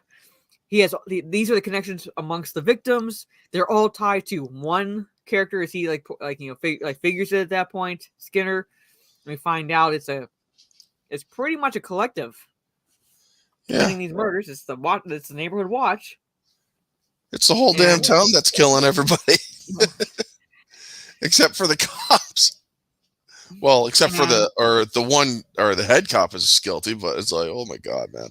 Well, yeah, and and Tim Messenger was killed because he kept on having persistent spelling errors. It's like, dude, learn how to spell or we're gonna kill you. Yeah, except in the 90s, you could actually say that and not mean it literally, and people would understand. Well, then it actually happens, and it's like, oh shit. Yeah. And again, like I was pointing out, that they killed the living statue, and you see him frozen and kind of in place. Yeah. How he died. Then you have the gypsies, and so forth, as well as, and we didn't really touch on this, but Nicholas Angel was the replacement for the previous right. What's his, the previous sergeant. Yeah. For the previous sergeant, I'm trying to remember his name, but he had a great big bushy beard. Yeah. Pretty much. And he was asking too many questions, so they bumped his ass off. Started asking too many questions. Do you see him? And then he's like, oh, that's what happened to him. Yeah. He listed her age as 55. When I'm 53. 53. I'm like they're saying is oh, that's like you understand why we killed him. He kept getting her age wrong, pretty much. Kept getting her age wrong. Kept listing her as 55. Yeah.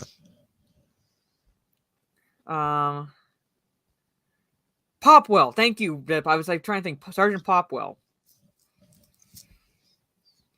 I mean, with a name like that, he definitely had to go. Yeah. So I'm gonna kind of stop sharing because I want to get to another character real fast. See if I can get a good shot of him.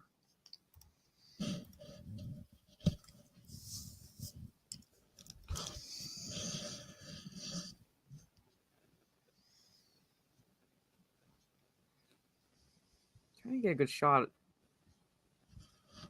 of Lurch.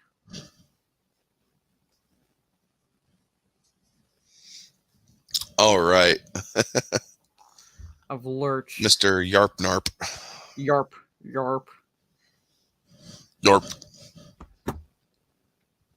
Okay, why is it? So he won't be bothering us anymore. Narp. Good. Oh, and I just love how he's holding his breath. Because there's that huge pause, and he's like, and they're like, okay, good. And he's like, oh my God. Yeah, I think because I think Well, that's where like when I first saw this movie, it was like I was like that pause was so long. I was like, did they catch on? And like, good. I'm like, oh, I just started Yeah, laughing. it's like, oh my.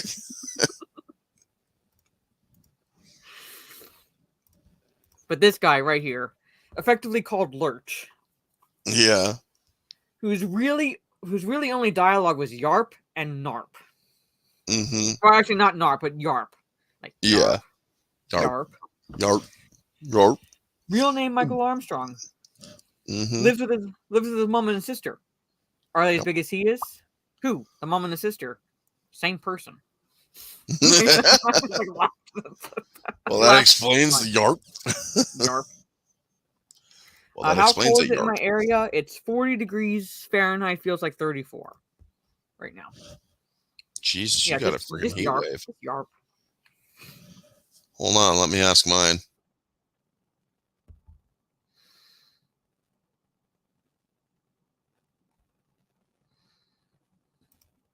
Oh, okay, yeah. 28 degrees right now, but it's going to get down to 16. Thank you. Yeah, I think like the low Ugh. right now it's like 40 feels like 34, but the low is supposed to be 36. So if it still has a wind chill, it's going to be like colder than that overnight. Yeah. Then we got a storm or winter storm heading our way in 2 days. Oh, sorry. Have fun with that. Yeah. I'm going to be driving home from the theater after coming home for Avatar 2. Probably when that thing starts. And I'm not going to be looking forward to that. Well, hopefully if it's when it starts, it's not too bad when you're driving home, but still stay drive safe pretty much. Oh yeah, it's only a 6 mile jaunt or a 7-mile jaunt, but it's a highway jaunt too. So yeah. Anyway, again, okay. So pretty much when we get to, oh my god, yeah. So I'm trying to. You want to know what I find extremely funny about this scene? Mm-hmm. Yeah. Everybody has guns hidden in the most obvious or in the most not obvious but inconspicuous areas. Or the bicycle basket has frickin' Walthers hidden, and the dude in his trunk, he pulls over the blanket and it's just frickin' guns. And I'm like, this is Britain. They don't allow this shit.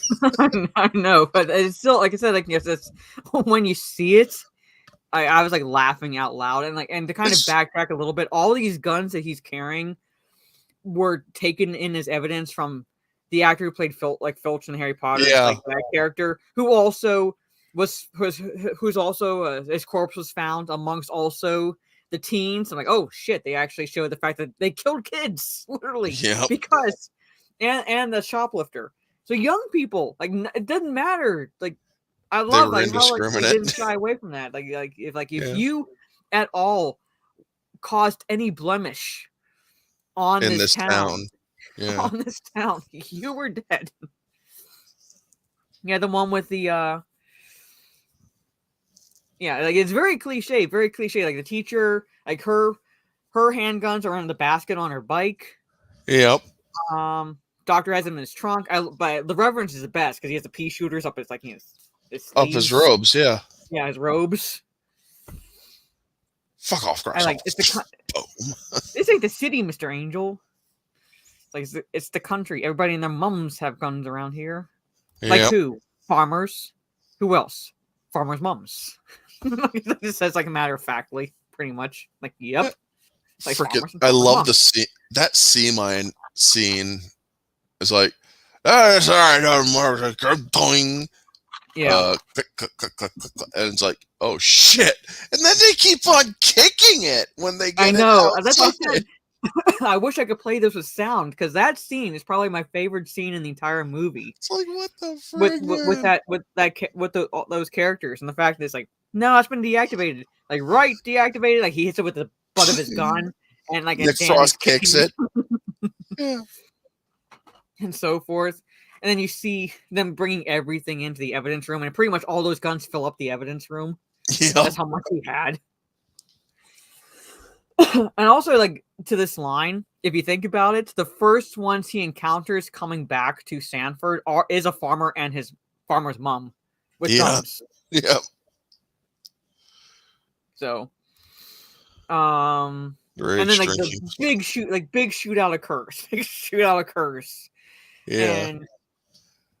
And like really no other deaths pretty much other than do they show the husband the porters, the ones who own the pub, because a bear trap falls on his head. Yeah. I think they do show that. Okay. I mean, the older woman that the preacher was talking to, she pulls out the freaking automatic and he shoots the flower pot above her, knocking her over, and her head smashes on a car, which kills her. It's like, there's some ridiculous kills in this. It's ridiculous. I love the doctors. I could have watched the last 30 minutes of loop. Yeah. Like there's like someone had the line up here. Like, you're a doctor, deal with it. Yeah. It's like when he's on the leg again. Yeah.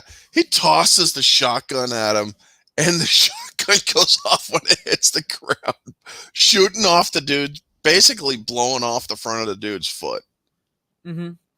And I also love how in this scene, again, I would have to like really break down like every scene in this movie, because shots in the scene tie into one of the prior scenes between Angel and Danny Butterman, and that is when Butterman's asking him all those questions like, have you ever been in a high-speed pursuit? Have you fired a gun in the high-speed pursuits? Yeah. Have you fired 2 guns in the air? Have you fired a gun whilst diving through the air? Things like that. Every question that, if you think about it, every question that Danny had somehow is in this whole scenario. It gets used. Yeah. It's ended up getting used. Yeah. With the final chase, like them in the high speed pursuit. Yeah. Trailing after Danny's father and Skinner. Yeah. Oh, and another thing we didn't bring up, which is like kind of like a running thing, which is again another small scene that I absolutely love, and that is when this guy calls saying the swan's gone missing. Right. Oh my god. Because the swan goes missing, then you get the big chase from the shoplifter. Mm-hmm. And he sees the fucking swan, and he's like, shit. He pauses. He's like, shit. Yeah, it's like, no, I gotta go. Fuck. Go after the guy. Go after the guy. Wait, you never taken a shortcut before? Yeah. I love that. Yeah, Swan's another MVP, pretty much, because the Swan will in the most ridiculous ways. The Swan will appear, pretty much, and it's like parts where it's like Angel can't do anything about it because he's handling something else, or he's chasing a criminal or something. Doesn't the Swan turn up in a dude's car and causing him to freaking crash? Yeah, because what happens is during the final chase, and that is. Just grab the fucking swan. Butterman and Skinner avoid the swan. All right, because the whole joke is like swan, and they avoid the swan, and then Angel and Danny are coming around, and again goes swan, but they stop and they pick the swan up like, you little fucking bastard. And they put the swan in the back seat of their cruiser. Yeah. So the swan's so Swan's part of the high speed pursuit. At that point, yeah, it's just, oh my god, this movie was so good. And again, a little bit like with when he's like first having to take the case of the missing swan, he thinks it's one of those prank calls because the guy's name is Mr. Staker, Mr. Peter Ian Staker, and he thinks it's Piss Taker. Yeah. And it cuts to him all right, Mr. Staker, asking questions pretty much. And can you describe it for me? It's like, well, it's 2 foot tall, long, slender neck, got an orange and black bill. Yeah. Anything else? Well, it's a swan. Pretty much it's a swan. And I love the actor who's giving them this information because he's like very good in like small roles. He's like, Yeah. It's a swan. Yeah, what do you want me to say? It's a fucking swan, dude. Yeah, About the size of a hobbit. yeah, it's like I don't know what more you want. And yes, the swan is still in the back of the cruiser. So when Danny's father tries escaping, it attacks him. Yeah. In the cruiser. It attacks Oh him. my God. And I love how you see the car just kind of slow down and veer into a tree or something like that. Yep. It's like and like Angel's like, I feel like I should say something clever here. Like they're just watching Yeah, this go. They're just watching this. But I wanted like one more shot before we kind of call it, and we were kind of like talking about like the main like gist of the film. And that is like again spoilers. You bit him on the nose, yeah. I put him on the nose. Yeah. Like spoilers again. Like the villains end up being the Neighborhood Watch Alliance. Yeah. And there's one shot, a little bit of trivia. Right before the high-speed chase. See if I can get a good shot of these characters. Because these are the judges for the best village. Right. I love how they break into high-speed pursuit and like they're right in front of the judges and the sign falls. Good luck Sanford falls right behind them. Yep. But the two women in this scene are Simon Pegg's and Nick Frost's mothers. Yep. So I love how even their mothers have a little cameo in this movie, pretty much, and they're just I love how they just like watch the cruisers and they kind of like look back. Now Like at here's the audience, and they see the sign just like fall down. Like pretty much witnessing this mayhem. a question for the chat. Which one is which? Yeah. I'm guessing the to one say on they the lost right. that year. Yeah, safe to say they lost that year. I'm guessing the one on the right is Peg's mom, and the one on the left is Frost's mom. Yeah, I believe so. Just based on the facial features, you can see like similarities. Yeah. And the guy is an old teacher of Pegs and Rights. Yeah. Yeah. So but again, I just like love their faces. I love like they've been basically just witnessing all this mayhem, and they're just like standing there still with their clipboards and pens, pretty much. And yeah, it's safe to say they lost that year. Yeah. And again, they just like kind of like again before we really officially wrap this up. This is also when we finally see the station. Like the detectives, the sergeants, like Doris, Bob Walker, and Saxon actually act like police. Mm-hmm. Part of the scene, in part of the thing, actually start acting like police. Like for one example, when they're trying to infiltrate the supermarket, and you think Angel's going to be the one to like lay out what they're going to do, and nope, it's Nope. It's Sergeant Fisher, the one who kept asking Angel all along, what to do in every scenario. They were, actually doing their jobs. Actually doing their jobs.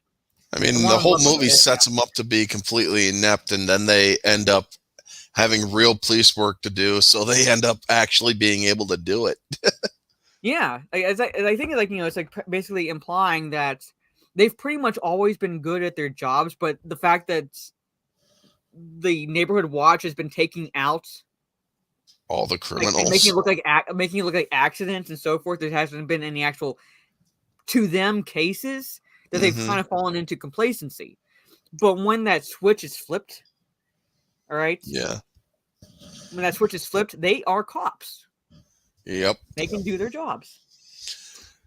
Yeah. Now, So, does anybody want to explain to me why a supermarket deli has bulletproof glass?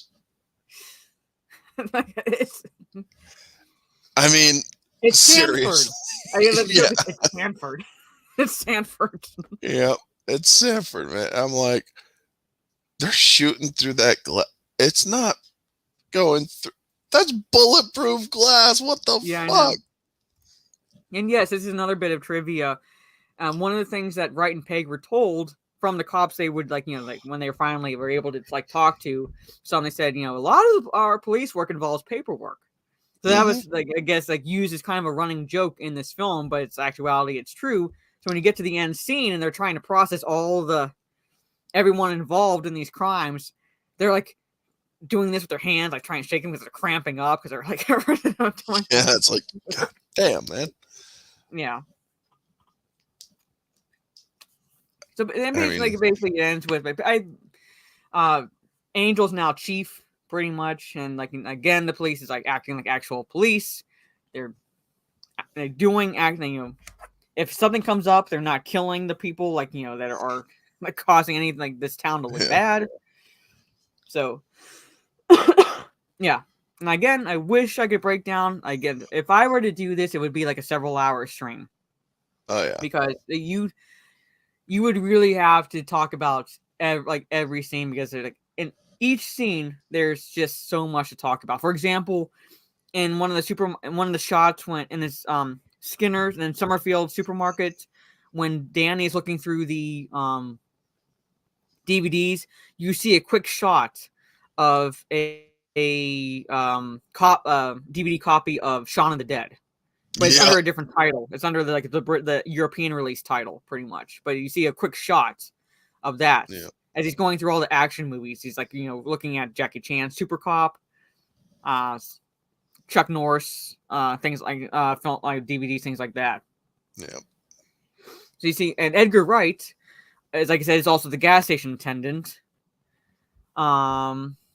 When Nicholas Angel is like thinking, like going to leave, and then decides to go back because he's like, I can't leave this town like this. I can't leave like this. And I just love how Edgar Wright looks in that scene. Yeah. Like that, Edgar Wright has like the perfect face for like a gas station attendant who's like this is a dead end job, and you can tell it's a dead end job because he's like dead inside, pretty much. As he's like delivering his lines. Like, oh my God. Yeah, it's just like, is that everything, sir? And like just staring at Angel. Yep. Super Cop. Meet the cop. Can't be stopped. Yes. Start pimping out my Rumble because I need to get 100 subs on Rumble to be able to stream there. To be able to maybe dual stream.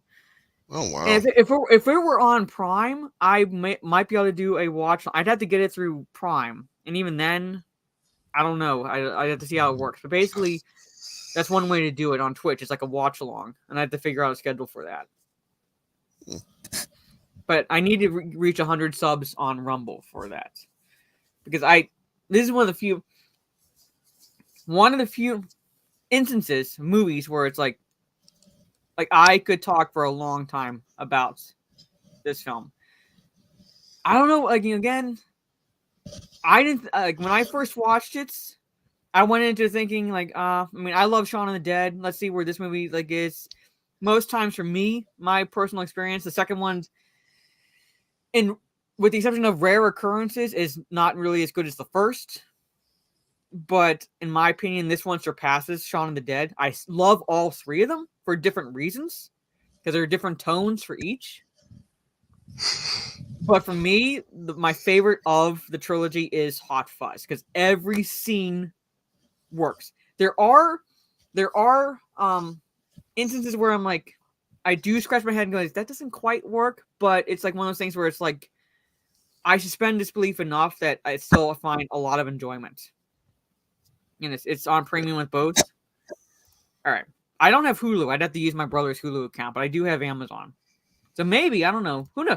Hell, who knows? Maybe do a watch along between Christmas and New Year's, because gotta find some things to stream. So we'll see.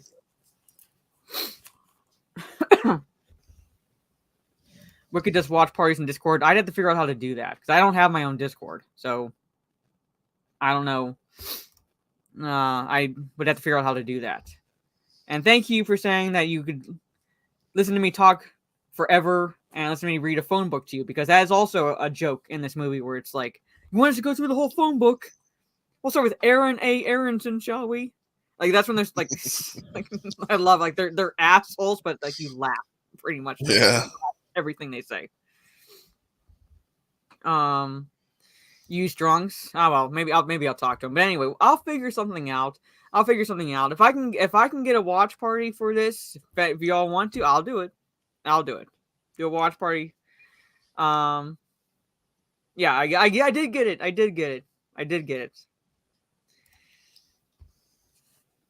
Yeah, I told you I love this movie.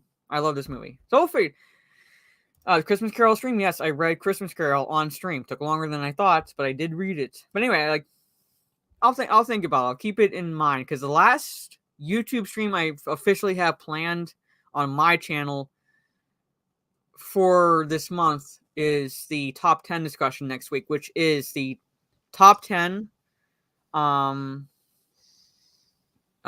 year 1980s edition. So number 10 would be your top movie in 1980, then 81, 82, 83, 84, 85 through 89. So that's like the top 10 pretty much.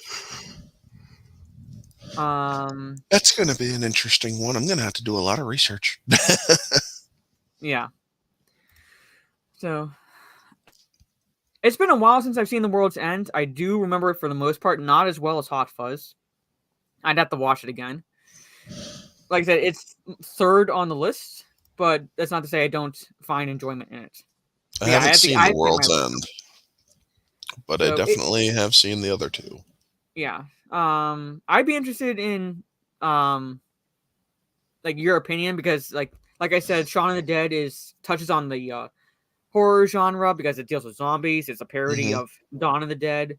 This is like action movies, like kind of parodying action movies in a sense, that genre. And then World's End, I don't want to spoil anything, but it's like more science fiction. Yeah. Element. So it's I'll like really check like it out. totally different.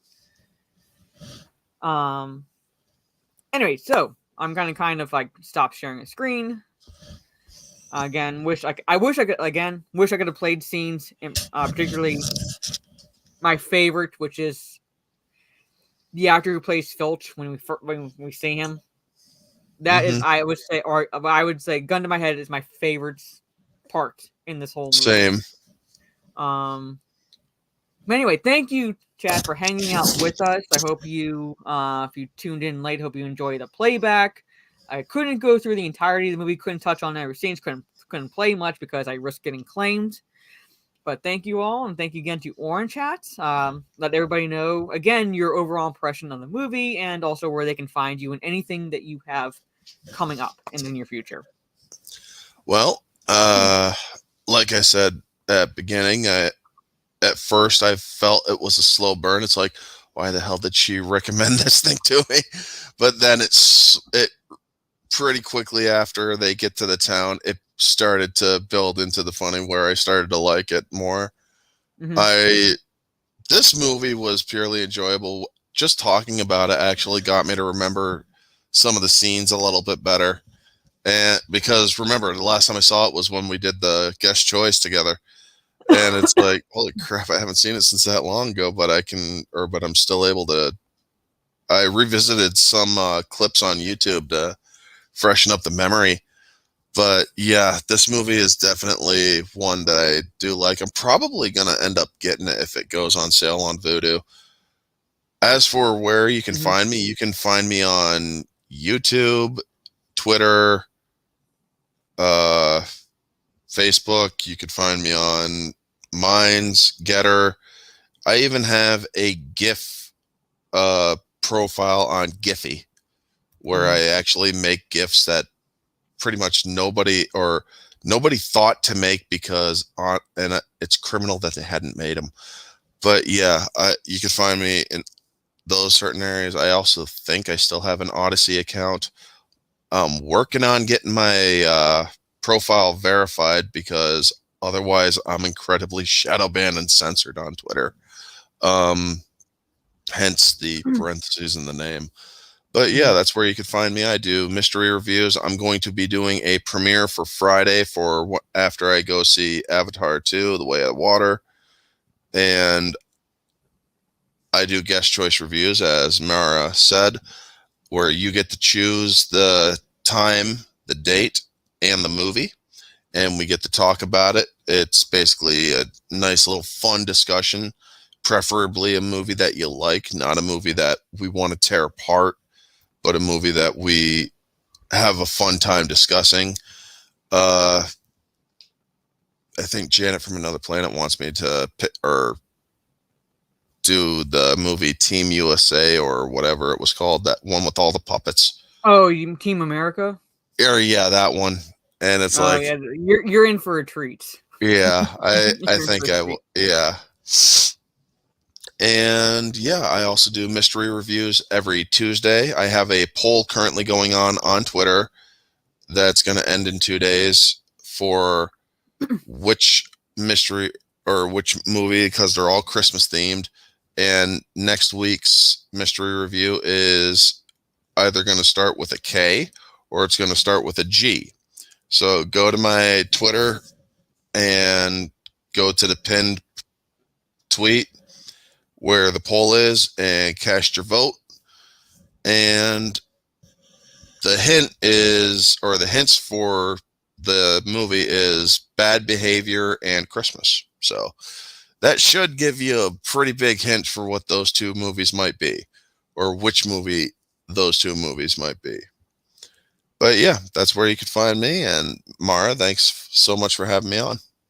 You're welcome. And to Trey's question, maybe at some point doing a Nightmare on Elm Street breakdown. That would be awesome. Like 1984, because like I said, like, you know, some of the trivia that, you know, I've talked about with that movie, and that is, the one positive I can give the 2010 reboot is the fact that they actually Freddy was actually supposed to be a child molester, and even in the original movie, but there was a real life case, a real world case going on in the courts in California, and Wes Craven did not want to be accused of his movie art imitating life, so he changed it to a child killer. And then the 2010 movie, as shitty as it was, went back to the original premise that Wes Craven had intended with the Freddy character. So that's one positive I can give for that movie. I will say this: there was some good visuals in the remake. Mm-hmm. Although the story, or Jackie Earle Haley can actually play a good Freddy, but the movie itself, like, he was given around like pretty much a shit script to work with. Like, he was probably the only other positive I can say, and that is his performance as Freddy in that movie. Yeah. I know it's like still strongly hinted in the original story. However, like, he had to change it because, well, yeah, the licking or the tongue phone. yeah, it's still hinted at, but at the same time, he couldn't, like, he had to kind of change it from molester to killer because of what was going on in California at the time. Yeah, Rooney Mara is Nancy. Yeah, she's not. That was a bad cast. Anyway, but like at some point down the road, what I might do maybe in the near future is kind of like tweet out with like, hey, give me some recommendations for movies to break down and so forth. So I can at least maybe start creating a schedule. So I know at some point, the idea was for next month, and that was doing movie breakdown streams for the first two Terminator films. So you have Terminator. Can't wait for those. Yeah, Terminator 1 week, and then T2 the next week. So that almost likely happened in January. And then, yeah, down the road, other breakdown streams, like, you know, Nightmare on Elm Street.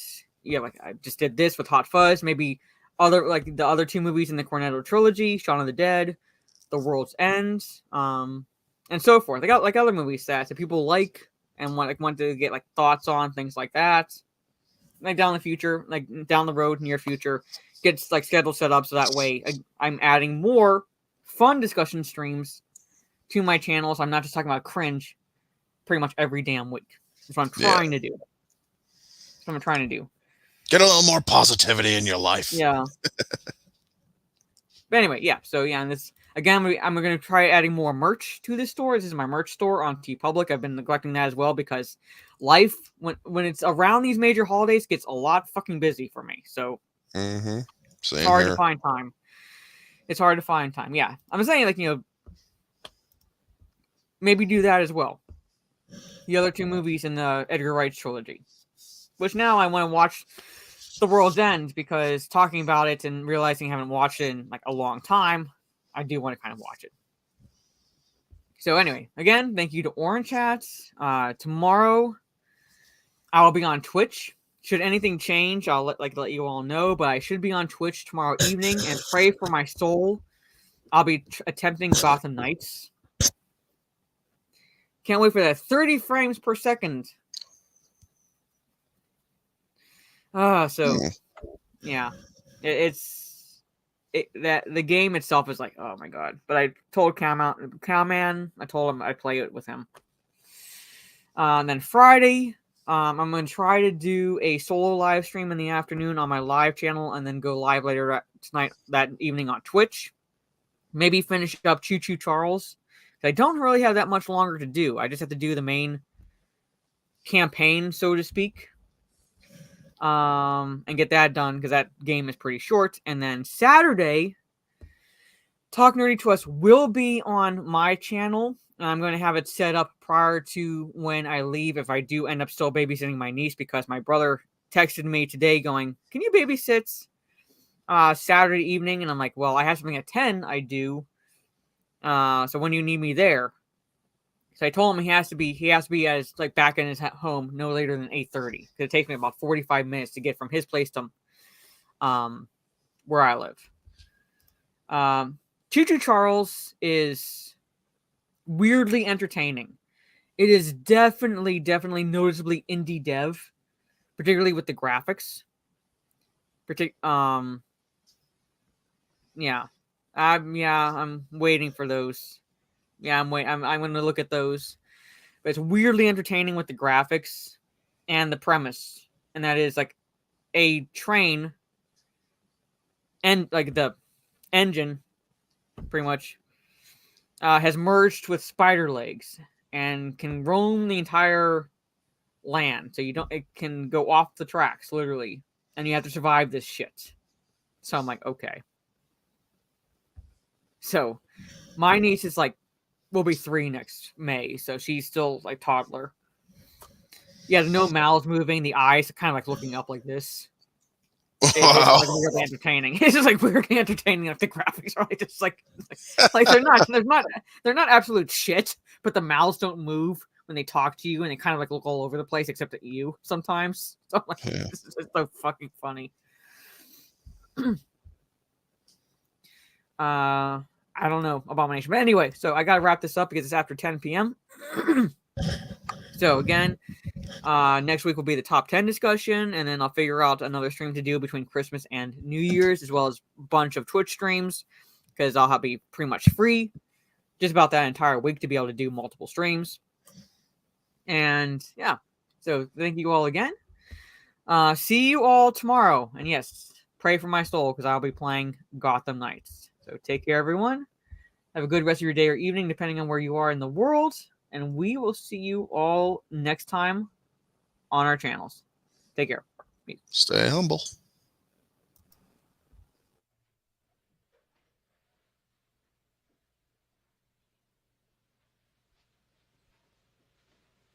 You're still here?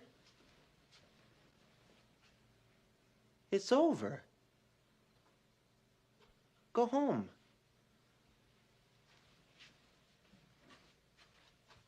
Go.